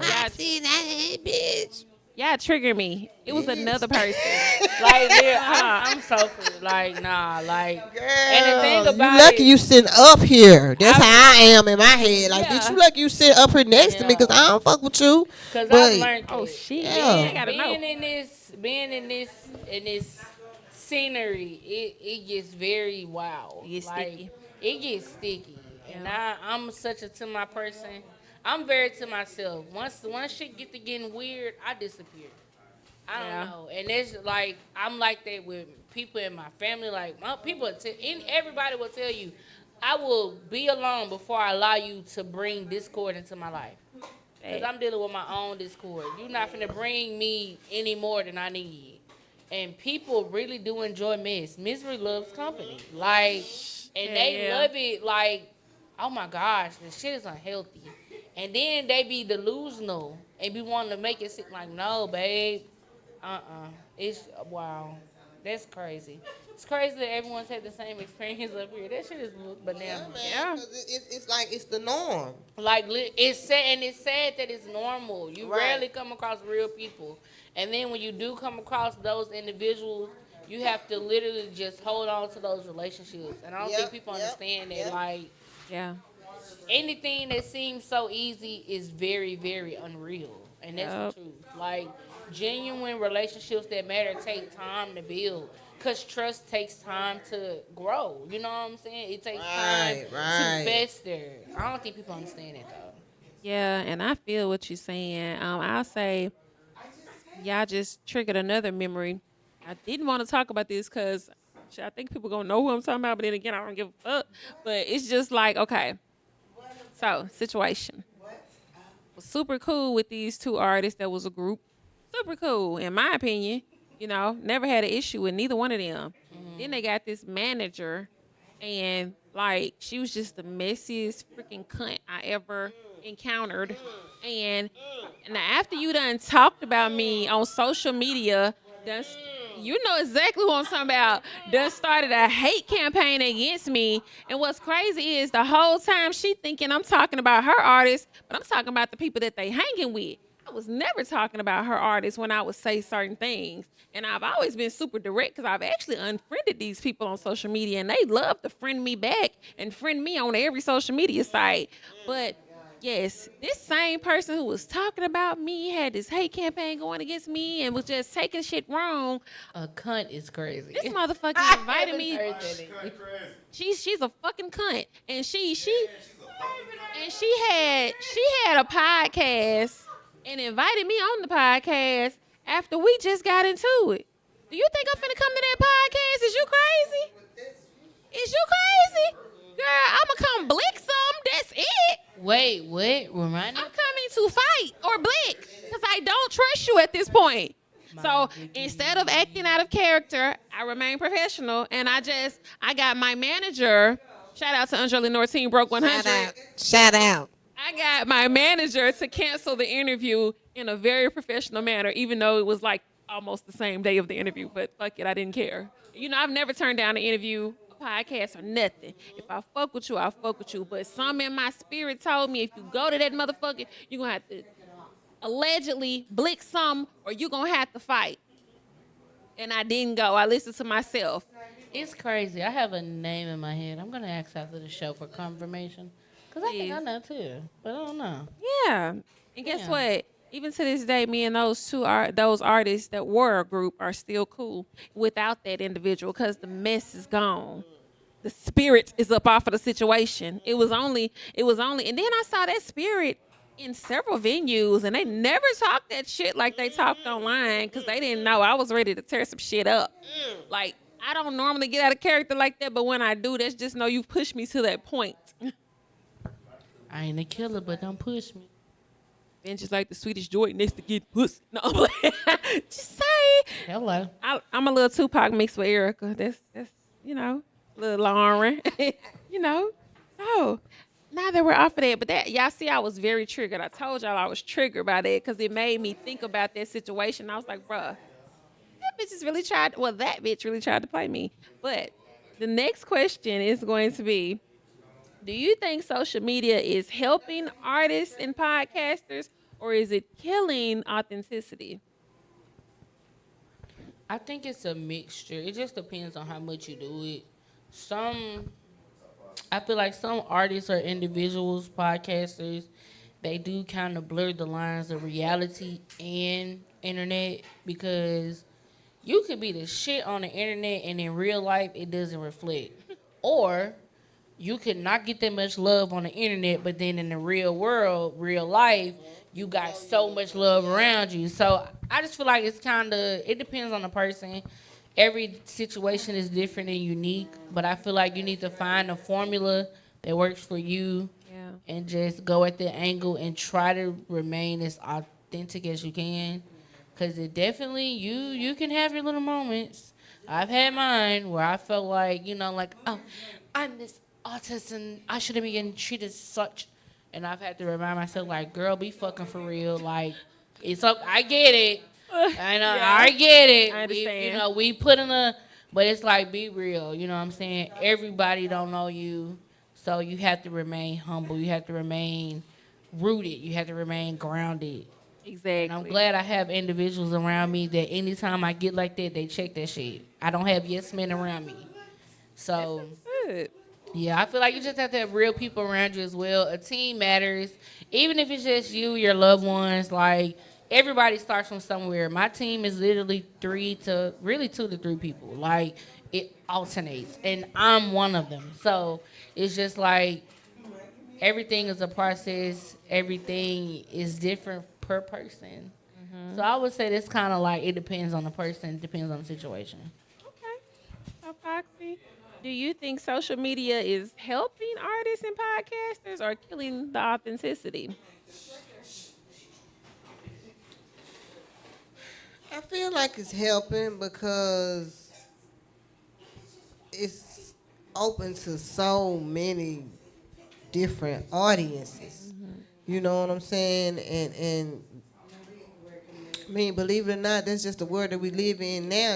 It's all about your followers and your views and all this, that, and the third. So, just like it's like you gotta kind of adjust to it because like back in the days, we had the footwork Yeah. of getting your name out there and being noticed and different things of that nature. But now all you gotta do is get on the internet and boom bam, you overnight celebrity overnight, literally. Do the right thing. Go Literally, viral. Like right real there. talk. So yeah, man. I mean, it helps. And then you got to look at also. You got to think about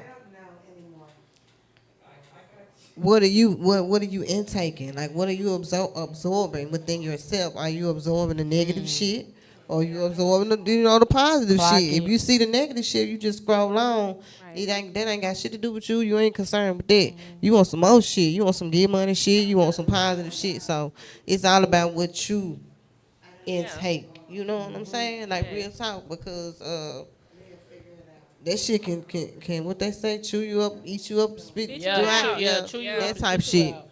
Okay. I like that answer. For me, I'm gonna move right on to the next question because I'm gonna say before social media, like really, really just it's been there, but before it hyped up, like when COVID hit. People wasn't. That's when the live home podcast started and live performances at home and all of that started, I was a part of that, but I wasn't a part of that. So I'm super adaptable. So I think for me, it doesn't matter either way. I can be without it because I know how to get out there and go city to city and state to state and do the shows if that's what I want to do. Exactly. And I know how to get online and do it online if that's what I want to do. Mm-hmm. So yeah, I'm kind of like you said, Kia, it's a mix of both, Yeah. So if your city or state really supported homegrown talent, where would you be right now? I feel like I'd really be up there with the. I feel like I'd be up there. I feel like I would have been made it. I love my city. I love where I come from, but I'm real enough with myself to know that I don't see me getting the support from my city until someone else co-signs me, and that's just the truth. Like I ain't gonna say I was a nobody, but I was to myself. Like when I say that, I'm not just saying that. I was a legit loner. Like I stayed to myself because I didn't trust people because of my experiences with my family. So it left me to be very antisocial, which in my adulthood, I'm seeing the cons of that because now I'm in a field where being a people person, that's kind of what you need to be. So I have to learn how to allow my personality to flourish when I know that I'm still kind of filtering it. But if y'all was seeing me at the crib with cameras and I didn't know no cameras, I'll be a whole nother person right now. Like, I will truly be who I want to be. But I feel like that's something, personally for me, it has to be earned. Because for me to truly be who I want to be, I have to feel safe around you. I have to genuinely trust you. I have to know that it's no ill intentions, nothing wrong, period. And with individuals in this time, day, and age, you can never be too sure of that. Right. People have a very comforting spirit and are evil as hell. They're literally demons and they're literally devils. So it's just like, I'm well aware, but I feel like if I was kind of, a person that was more so out there, I definitely feel like my city will be behind me. I do get love from my city from certain people. I have gotten love, but has it stuck? No, not really. And I feel like the reason is because I was a to myself person. People don't really know me like that for real. They probably remember me, but they remember like, oh, she was herself. Like, she was kind of mean. And so it's like it was nothing really worth wanted to be around me for, and I can't fault them for that. So, yeah. So, Foxy, if your city or state supported you or your homegrown talent, where would you be right now? Definitely farther than where I am now, but it's like, shit. It's like they support, I got my supporters and everything. But people support who they want to support. Right. And that's cool and everything. But the whole thing of that matter is they want to wait till you blow. And then that's when the support want to come in. Oh, yeah, I know her. Yeah, I fuck with her. No, you don't. You don't because you wasn't when I was grinding trying to get to where I am now. Footwork. You feel me? Nowhere to be found. You feel me? So why y'all do that? Why y'all wait till somebody blow up or, get to another level to try to want to start supporting them then? Mm-hmm. When it be the simple little stuff that you can do to support somebody for free that y'all don't even do. You feel me? Literally. Like real talk. So yeah, man, it's crazy. You will be way further if the support was, but people, like I said, people support who they want to support. I've been, like I said, 5 years. Don't you think I feel like I should be way farther than what I am? Especially with all that I see that you do. Literally. Like real talk. I really do. But it's going to happen when this, when it's supposed to happen. Yeah. But at the same time, it's, it's cool. It's clicks. Yeah. It's, it's the I don't fuck with you because if such don't fuck with you, and so on and so forth. But You can't do nothing about it. Yeah. You just gotta keep pushing forward. Literally. You know what I'm saying? Even in the midst of this podcast life. Yeah. You know what I'm saying? Same thing. Yes. Same thing. You'll go over here and pay. I'm just speaking, man. Another I'm situation. just speaking, man. Hello. Let me Speak your speak. truth. You'll go over here and pay, and it's not towards nobody, but you'll go over here and pay, say cheese. You'll go over here and pay out the porch. You know what I'm saying? But when it come to Foxy, well, her little old fee that she charged It's a is a problem. problem. You don't hear from her no more. When they asking how to They book, paying you know what I'm saying? Like real talk. the cheapest I done seen. But when I blow, and then it don't even matter what I charge. Then you ready then? Yeah. You ready? You ready to come? You ready to book? All that. I've been trying to get in with you for so long. Man, I've been trying for you before you left Jackson, man. You know, like, nah. You ain't, first of all, you ain't gonna have direct contact. A direct contact, baby. You gotta go through my people Hello. to get to me. Do it. You gonna have to do it that way. Come on. Because when I was available, You ain't want it. okay. And That's don't what I'm call me saying. 'cause I ain't linking you. That's what I'm saying, man. So Crazy. that old number that's gonna be cut off. It's gonna be a new number if you ain't got it. If you know, you What they know. telling you? What they the telling math. you? But yeah, Okay, the then. people wait till you blow up to support you, and I don't like that, man. I don't like that. That's what I can't never get. I can't never get that shit, man. Like real Yeah. talk, man. You know, you better jump on the. Let me be cool. Literally. Jump on the train. Jump on the train. Stop Wow. it. And they jump on that train so hard when you just make it like, I went to school with her. Oh yeah. I done been over her house and everything, man. We used to hang out. I don't even know you. Ooh.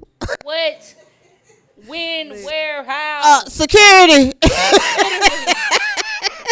Like, they be lying. Get her out of here. Security.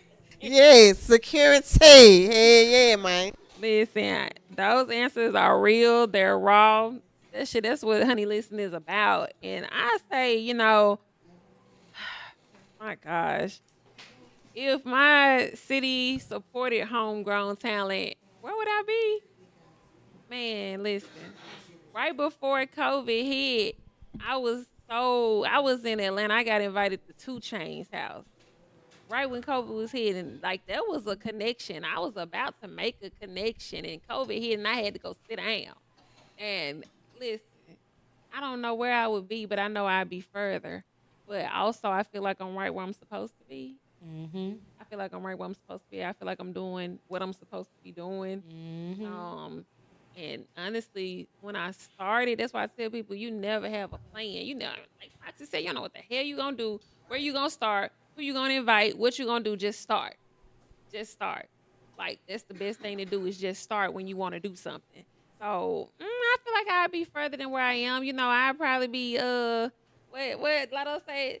Georgia Peach, put me somewhere on the gorgeous beach, but I'm right here in the hood. But I'm right here in the hood. Like I'd probably be, I don't know. I just know I'd be far. So, but I'm okay with where I am because I know, you know, it's only up to go. Shit, I done been halfway to the top, so I know what it feel like to come down. From the bottom now is. Hey. Good, you know. So the next question is going to be, I'm gonna start putting them down to 1. So the next question, we're talking about relationships in real life. I guess I'll ask you all, have you ever lost a friendship or relationship because of your career? No. Yeah. When I first started doing music, I was real. I feel like if you didn't support me, you was not a friend of mine. Like, especially when I first started doing it and then I first started doing shows, like, I was nervous. My first show, I was so nervous. I would never forget it. It was January 13th, 2021. Like, I had on a one piece with some juicy couture boots and a jean jacket. My people showed up and they showed out for me, and I felt like, you know, they could have been anywhere, but they was around me. So if I told you how serious I was, how much of a passion it was, and you just like you ain't did nothing, like you ain't sharing a Facebook post, Instagram, like you ain't gotta always come to a show. different people show different support. But to genuinely not sit up there and just support me in any way you can, you got me screwed. Like, you don't fuck with me for real. So, you know what? Clearly, the agreement of this friendship must be sat down and discussed. And it's just simple as that. Because if you support me, I support you, even if you don't. But if I love you and I believe in your dream or your vision, I'm going to support you regardless. Yeah. So, yeah, I'll cut your ass out quick. I don't play that. So, Foxy, have you ever lost a friendship or relationship because of your career? Yes. What happened? Okay. But, The gloves are off. okay, so when I started the show, right, I had gained some people on the team, right? And so, that's me opening up with the good heart that I have. Let motherfuckers come, you know what I'm saying, be a part of what I got going on. I'm one of them, if I make it, we all make it type Period. people. So, shit, this motherfucker I done known for years. Like, real talk, I'm finna tell this shit. This motherfucker I done known for years that I never would think, well, you know what I'm saying, cross me like this. You know what I'm saying? Like, you call yourself on some jealous shit or whatever. Why all the donations gotta go to her? You know what I'm saying? Bitch, it's my show. The fuck you mean? Why all it's the Fox came crunk. Are you the Fox? What? You worry about the wrong shit. And just, why she the only person that got to be on the flyers? Queens of the South Side flyer, you remember? Mm-hmm. Okay. When I came down there with y'all, remember? Yeah. Oh, okay. It was a lot said about me while I was down there with y'all. Cause they was mad cause they couldn't come. They want to know why they couldn't come. No, none of the other team members want to know that, but you want to know why you couldn't come. Like, is this your show? I see. Are you the People be acting like they took the program. So anyway, Say too much dip on the chip. long story short, you on the team. You know what I'm saying? So be a team player. So you call yourself mad about that situation. And you call yourself gonna go behind my back and talk to my friend who is damn, even when he mad at me, he's still loyal. You know what I'm saying? So you thought just because he was in a vulnerable moment, because he was calling himself mad, but not about that, we on some more shit. But that's how we do. You know what I'm saying? We can say that shit did the next day, we 100. But anyway, so she called him in a vulnerable moment. So that was her chance. That was her chance to fucking vent and tell him how she really felt about me. Baby, my best friend called me down there when I was down there. You know what I'm saying? He called me and let me have it. He said, yeah, this bitch gonna come talk about you to me. Like, I ain't gonna come back and tell my friend just because I'm mad. You know what I'm saying? Because we going through what we going through. So he came back and told me everything. So when we made it back that Sunday, I called her over to the house on some, girl, yeah, come on over here. Let me tell you. What you called me? Yeah, I called you on over to the house. It was a ploy. I called you on over to the house. Oh, fuck. Let me tell you how I went down there. You know what I'm saying? So she all hunky dory, come pulling her ass up, coming over there. She all You giggles. How was the event? Blah, blah, blah, blah, blah. Still fake. Still fake to the T, to the core. Like, you ain't just spilled your guts talking about being to my motherfucking I homeboy. don't see how people do that. You feel me? Bitch, I known you for motherfucking years. So we talking. I was like, yeah, man, we're cool. You know what I'm saying, about the event and shit. I said, yeah. So what that was said about me? What just, you know what I'm saying? What was said about me while I was down there? And told her, blase, XYZ, your mouth dropped.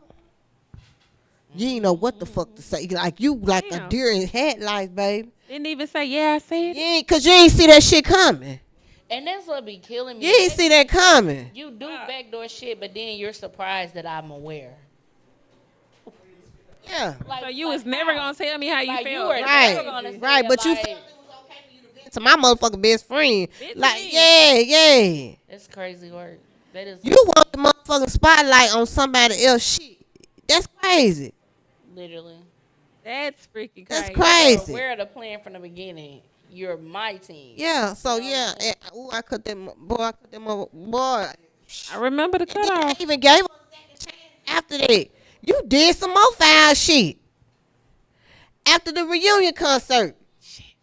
I knew it. And that's when the winter was over right there. I'm like, bitch, I ain't finna give you no third and fourth. Right.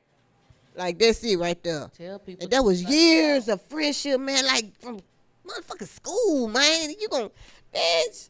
People show you their true colors, though, man. Believe 'em. Like, real, they show you. They show you. And when they do, off with their heads. You revealed, man. I never knew that. Off with their motherfucking heads. Like, real talk. Bye. That's it. Because I don't think people understand. Friendship breakups hurt way worse Yeah. than like relationship. They really do. That shit be hurting. Like it hits different. That's a deeper level. Because it's like, wow. And then I'm going to leave this alone. But you even going behind my back, going in my guest inboxes, telling them to bring you shit. You know, like you was jealous like when the guest was bringing me like a T-shirt or something like that. Wow. You reaching out to them behind my back. You know what I'm saying? You, some of the guests, you know what I'm saying? All type of shit, man. Like, Oh, wow. Clarity. The guess. real talk, man. So, yeah. That ended that My friendship. jaw is dropped. That ended that Crazy. friendship, man. All them years, man. That ended My that jaw. about my career. My jaw is dropped. My career. Because if you know, you know. But it's just like, Yeah. damn, because I never knew it was that deep. I honestly thought it was like a misunderstanding all these years. But that ain't no misunderstanding. That's understood, That's overstood. deliberate, overstood, understood. and Real just talk. the point. Real Wow. talk. It makes sense Yeah, now. that's Fuck. Real wow. I talk. didn't know. I had no Yeah. clue. Yeah. Yikes. Gosh. So I Cause damn,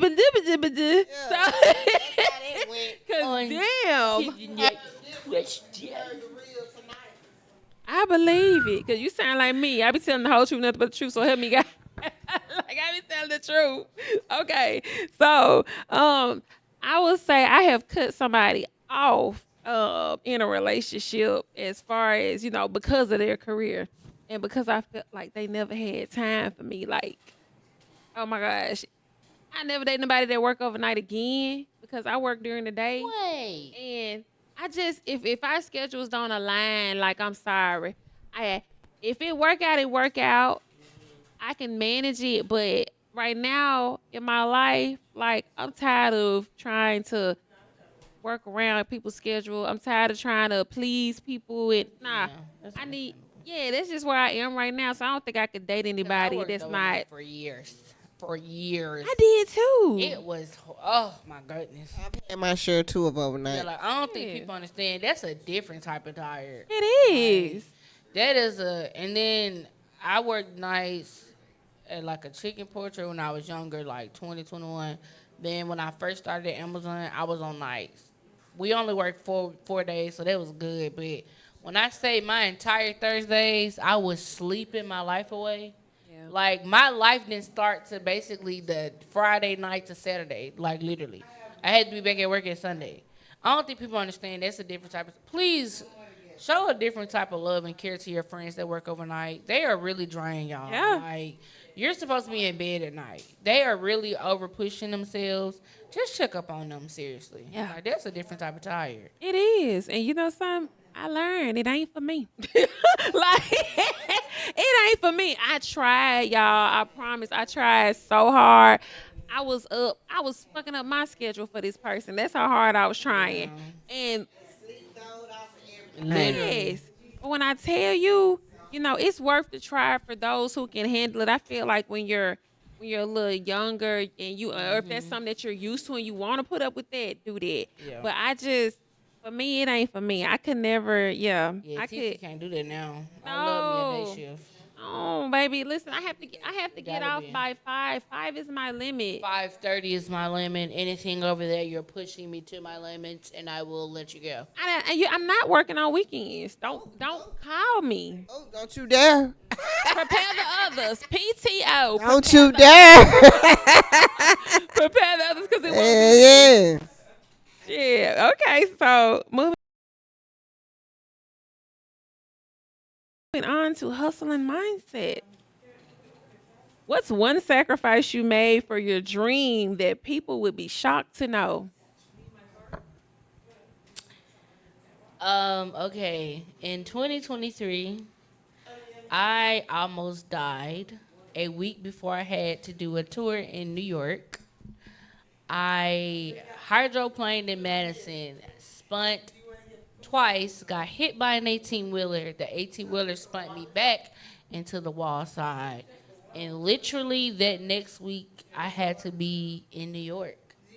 And I performed in New York because I spent $1,000. So I had already said the 1,000 is gone. I can't ask for it back. And then it happened on my anniversary of my relationship.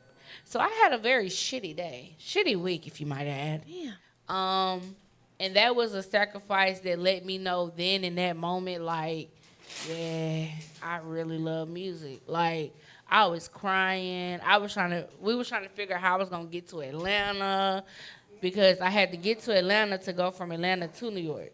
So it was just so much. Like, my car totaled. I still have the pictures to this day. I totaled that car. Like, poor Petunia. R.I.P. Petunia Snow Winters. She held mama down for years. And that was my first big girl purchase. And when I wrecked that car, I cried so hard. And then the whole tour in New York, I was just like, damn, I could have been dead last week, bro. I don't think people understand, like, this music shit don't stop. Like, we real life be dealing with real life and have to just keep pushing and going because you've invested money. Like, and it's money you can't get back. Right. So you just got to deal with it. Like, I couldn't take that $1,000 loss like that. Not at that time.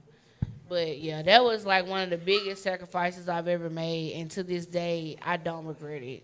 I loved everything about that trip. That's some real warrior Yeah. get up and go My mama type called of me shit. bionic woman for 2 weeks straight behind that. It's like, first of all, thank God, you survived and you were okay. Yeah. Yes, you was that's able right. to do it. I literally walked away with no scratches. The only thing I had was like a crooked neck. That was it. And then a police officer was right there. I was in Madison, You perform like this.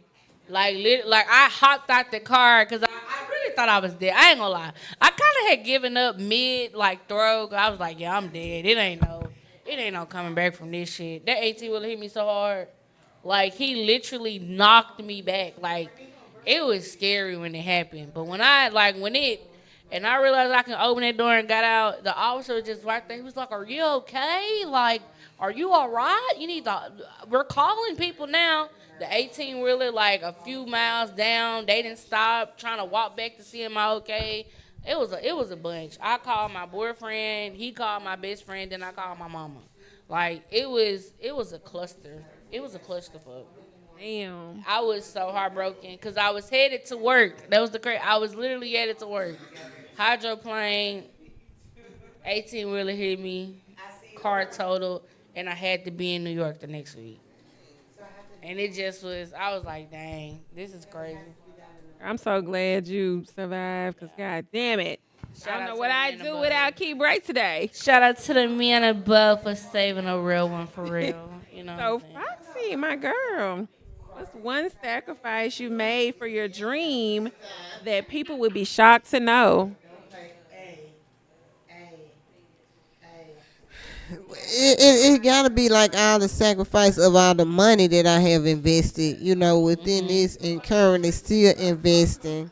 Mine is like a mixture, and the fact that I had to open up and start dealing with people because I knew that I was gonna have to sit and talk with people. So, which I'm really not that type of person, But I had to make that sacrifice and do that in order to do what I'm doing, So. But yeah, man, especially the money, like, and it don't stop. It's like, cause you constantly need more shit.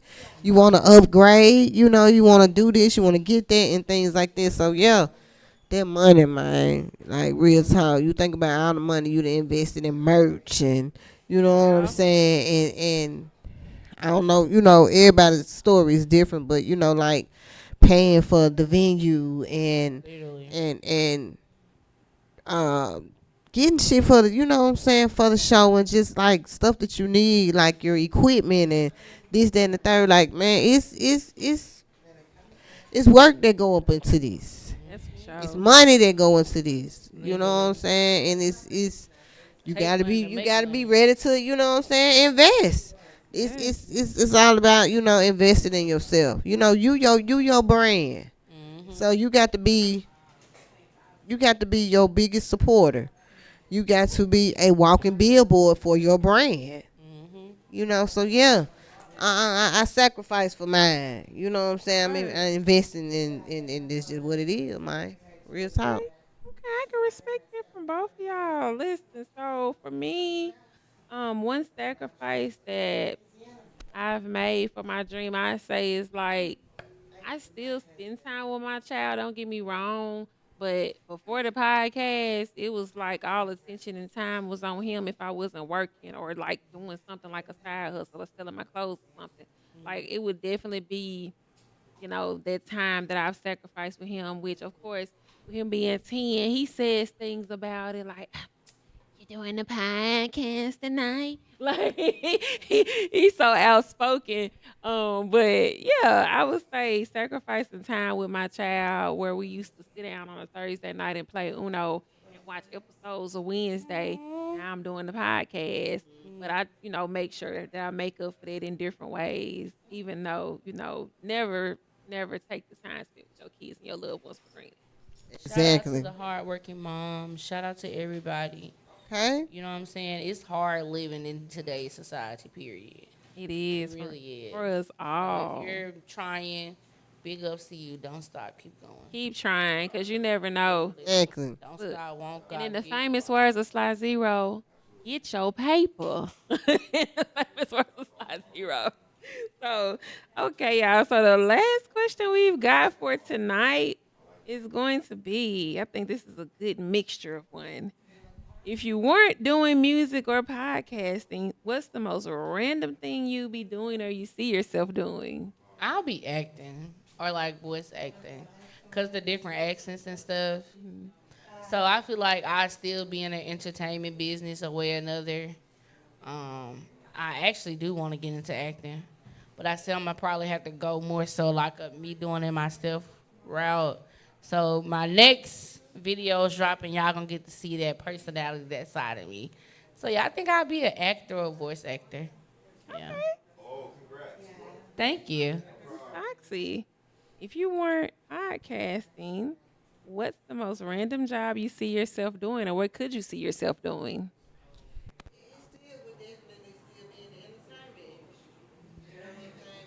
It's just something that has been instilled in me all my life, you know, since I was a little girl. So either way it went, some kind of way, no matter what, I still would have been, you know, in the entertainment industry, you know. Before I started the podcast, I was currently writing in the works of writing 3 films. I was already halfway through one, an action thriller, and then I had a horror comedy, and then I had like a Lifetime type film. So I stopped that and started the show. So yeah, I was told that I need to knock the dust off those and go and finish. I need to get into those. And I just said I wanted to act. There, you know what I'm saying? God into aligned. those. You feel me? Yeah. Yeah. Yeah. It's For all real. about I was networking. just told that man, you need to finish that. You know, it's just I had just put them to the side and started the Chronicles. So yeah, man, most definitely. I was Pick that back up. I'm ready to see that and hear that. I loves me a good movie, I'm trying to tell you. good book. So that answered my question right there. Cause I probably, if I be an author, which I have written poems and in the works of writing a book, but I'd probably be an author, or a motivational speaker. That's what I say. I definitely want to do motivational speaking, or I've been a veterinarian because even though I don't want any pets. Don't get me wrong, because I can't deal with the stuff that comes with pets.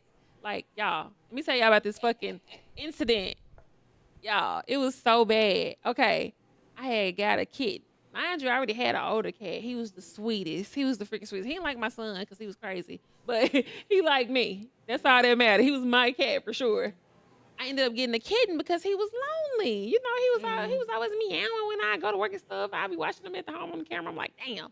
So He's lonely. I got a kitten. Now, why I asked this lady before she got me this kitten, oh, you know, has it been flea dipped? Does it take the pill? You know, have y'all washed it? Yeah. No. It was a damn lie, y'all. lying. Listen, I'm putting y'all in my business. It was so bad, y'all.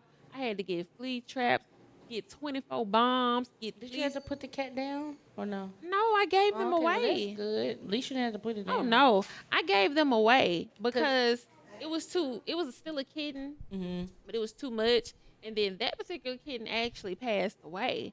Like, I don't know. It was all of a sudden. Like, 1 minute she was fine and ferocious, and then the next minute she was Because, you not. know, like, some insects like that gets too, their immune system's not strong enough. So they really, because I had my poor little doggy, he was just, like, literally 8 weeks. Somebody gifted him to me, let him stay at a family member's house. They told me come get him, gave him back to me, and he was literally sick as a dog. Oh my And God. literally, No pun intended. Like, no pun intended. Right. The individual came back and got him, and they called me and they was like, "Hey, your auntie was taking care of it, right?" I'm like, "Yeah." He was like, "Don't cry, don't feel bad. We had to put him down." Oh my gosh. And I was like, "Why?" And they was like, basically he had caught like some virus or some shit. And I was like, what? And they was like, yeah, like, they tried saving them. They tried doing, like, taking him to the vet. And they was like, was nothing they could do. They literally had to put him down. And I cried for, like, 2 weeks behind that shit. Because it was, like, the third dog I've had that's either ran away or died. And I was like, at this point, Your dog's down like fish. God, it ain't meant for me to have a pet. And I haven't had a dog. No, I had one dog since. And at this point, I'm just going to get a goldfish. Because, yeah, I don't work too well with I had pets. plenty of those. You know what? I've had 3 turtles. Leonardo, Donatello, Raphael, Michelangelo. And all of them died, so we were feeding them crackers. But we didn't know back then. I was 9. Shit, we didn't know. Hell, my daddy found them turtles on the way home. Who feeds a turtle crackers? I mean, They eat leafy greens. You Ninja Turtles, they were eating pizza. I thought I was helping them be on a diet or something. Shit, I don't know. I thought I was 9, 10, thinking I'm like, yeah, you're on a little diet. You don't need pizza, crackers to work better. And we came home and they were dead. And it was like, damn it, man. So yeah, I haven't had a great track record with pets. Look, Pet Cemetery. Look, it's okay though. I understand because when I was young and I lived in Florida with my aunt, she used to stay by me fish, y'all, and especially the Chinese fighting fish. And I used to pick them up. First of all, I used to put my 2 males in the tank together and be like, fight to the death. I was bad as shit. A Chinese fight? They literally used to fight? 2 Chinese fighting fish. If you put 2 males in a tank, they're going to fight to the death. One is going to die. And I used to do that when I was a little girl because I used to think, like, it's nature. That is sadistic. Oh, and I used to get my cousins iguanas and swing them around till the tails break off because she would piss me off. So I'd be like, oh, since I can't fight you because my auntie will whoop me, I'm just going to get your iguanas and swing them around. Now you got to find them. They always came back with a little food, a couple of worms, you know. They always came back. I never killed them or did no crazy stuff to them. Swing them till the tail falls off is crazy. It's going to grow back. I learned. Oh, it grows back. Oh, okay. Yeah, All right. I learned. Back or something. See, people never know that. I didn't know that either, so I did it the first time. I was like, oh my gosh, she's got to kill me. The tail is missing. But no, it grows back in a couple of days to a week. But yeah. A week is crazy. Yeah, it's a couple of days to a week. Like their regeneration system. Let me say that. I know this is getting all off topic, but if we had their regeneration skills for people who like have to have mastectomies or people who have to have, get their legs amputated, you just wonder what's in their DNA structure that makes them. And why do they need it? That's another, why do they need it? for situation. Well, I'm gonna say this: iguanas and lizards, some of them now, their tails fall off when predators are trying to get them. And I know that because I used to want to be a veterinarian. So, like, I used to learn different things. I used to watch Animal Planet like crazy. It just fought. They detach from it to escape from predators. So basically, if the predator try to bite it, it'll fall off anyway. Yeah, the little tail. Wow. Yeah, Wow. They don't get away. they can go ahead and get away while it's distracted with the tail, and the tail still gonna be moving. Yeah, it moves for like a matter of seconds to a minute. Ew. Yeah. I don't do worms. And those are reptiles, right? Yes. Reptile. But thank y'all so much, y'all, for coming out. Foxy, thank you. Thank Brey, you. thank you. I Always. appreciate y'all for coming. I appreciate you for all that you do for the community. And, listen, when you make it, just don't forget about me. God. Don't forget about me. Don't you forget about me. Don't. Hey, I want to invite everybody to come out to the Hood Idol Hip Hop Culture Awards. Is going to be held Saturday, August the 30th in Hazelhurst at Smooth Lounge and Grill. The Foxy Chronicles has been nominated for Hip Hop Podcast of the Year and Social Media Influencer of the Year. So if y'all not doing that, come on out and show some love and support. You can get with Lex Luger about the tickets or Hood Idol Hip Hop Culture Tour. You can go to that and check in with those tickets. But I'm excited, and shout out to everybody that voted for me, and hopefully we bring the win home. If not, it's always good to be nominated, He is Real talk. recognized. Really. Real talk. So, well, I'm very proud of you. And Congratulations. your continued accomplishments. Definitely looking at you like I'm paying homage to you because you do a lot, you've done a lot, and you continue to inspire me. Like you said, 5 seasons. That's crazy. Crazy word. That's really crazy. Like I be stopping at 10 because I be like, I'm emotionally drained and attached. I need to like recharge and shit. But you keep going, and that's some superhuman strength. That's superhuman. And like I really, really, really admire that. But thank you all for joining the Honey Listen podcast tonight. This is season 2, episode 6. I'm praying. And thank you all at the Game Plan 601 and 601 Live for having us here tonight. I like it over here. I didn't even know this was over here. I pay, you know what I'm saying? It's like if you didn't, yeah, I'm gonna start. Yes. Atmosphere. I like it over here. The girls' drinks. What is it called? Ladies' night. Sweet watermelon. Let me tell you, it and tastes the like Jolly a Ranchers. watermelon Jolly Rancher. It definitely sneaks up on you. It was good. It was good. Before we get out of here, though, I just got some gifts to show my appreciation. To say thank y'all for having me on the show. That's for you. And that's for you. Thank you. It's just a little happy, you know what I'm saying? Yes, I had to it put is. something together. I can't come empty-handed. Okay, Compliments of the queen herself. don't Yeah. forget about Foxy Finds Love. Yes. Awesome. The virtual auditions are open now. So if you want to audition, if you want your chance to win my heart, get out my damn DMs and send your audition video to foxyfindslove@gmail.com. Make sure it's no longer than 2 to 3 minutes. You can send the audition video with your name, your age, where you from, and why you feel like you should be casted on Foxy Finds Love.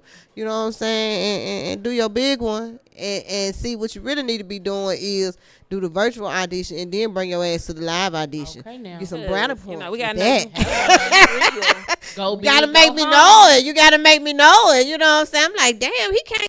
Like, oh, he's serious.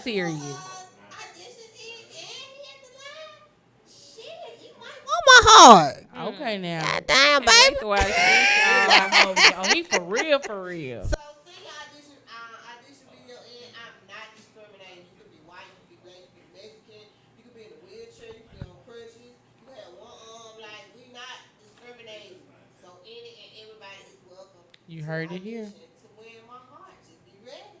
Just be ready and be real. Be ready for the fox. I'm telling you that. How much more could you ask for? And follow on Instagram.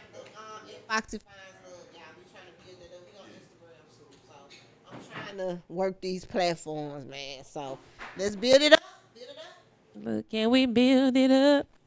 Build it up. Hey, that's how y'all need to come on that show singing if you for real.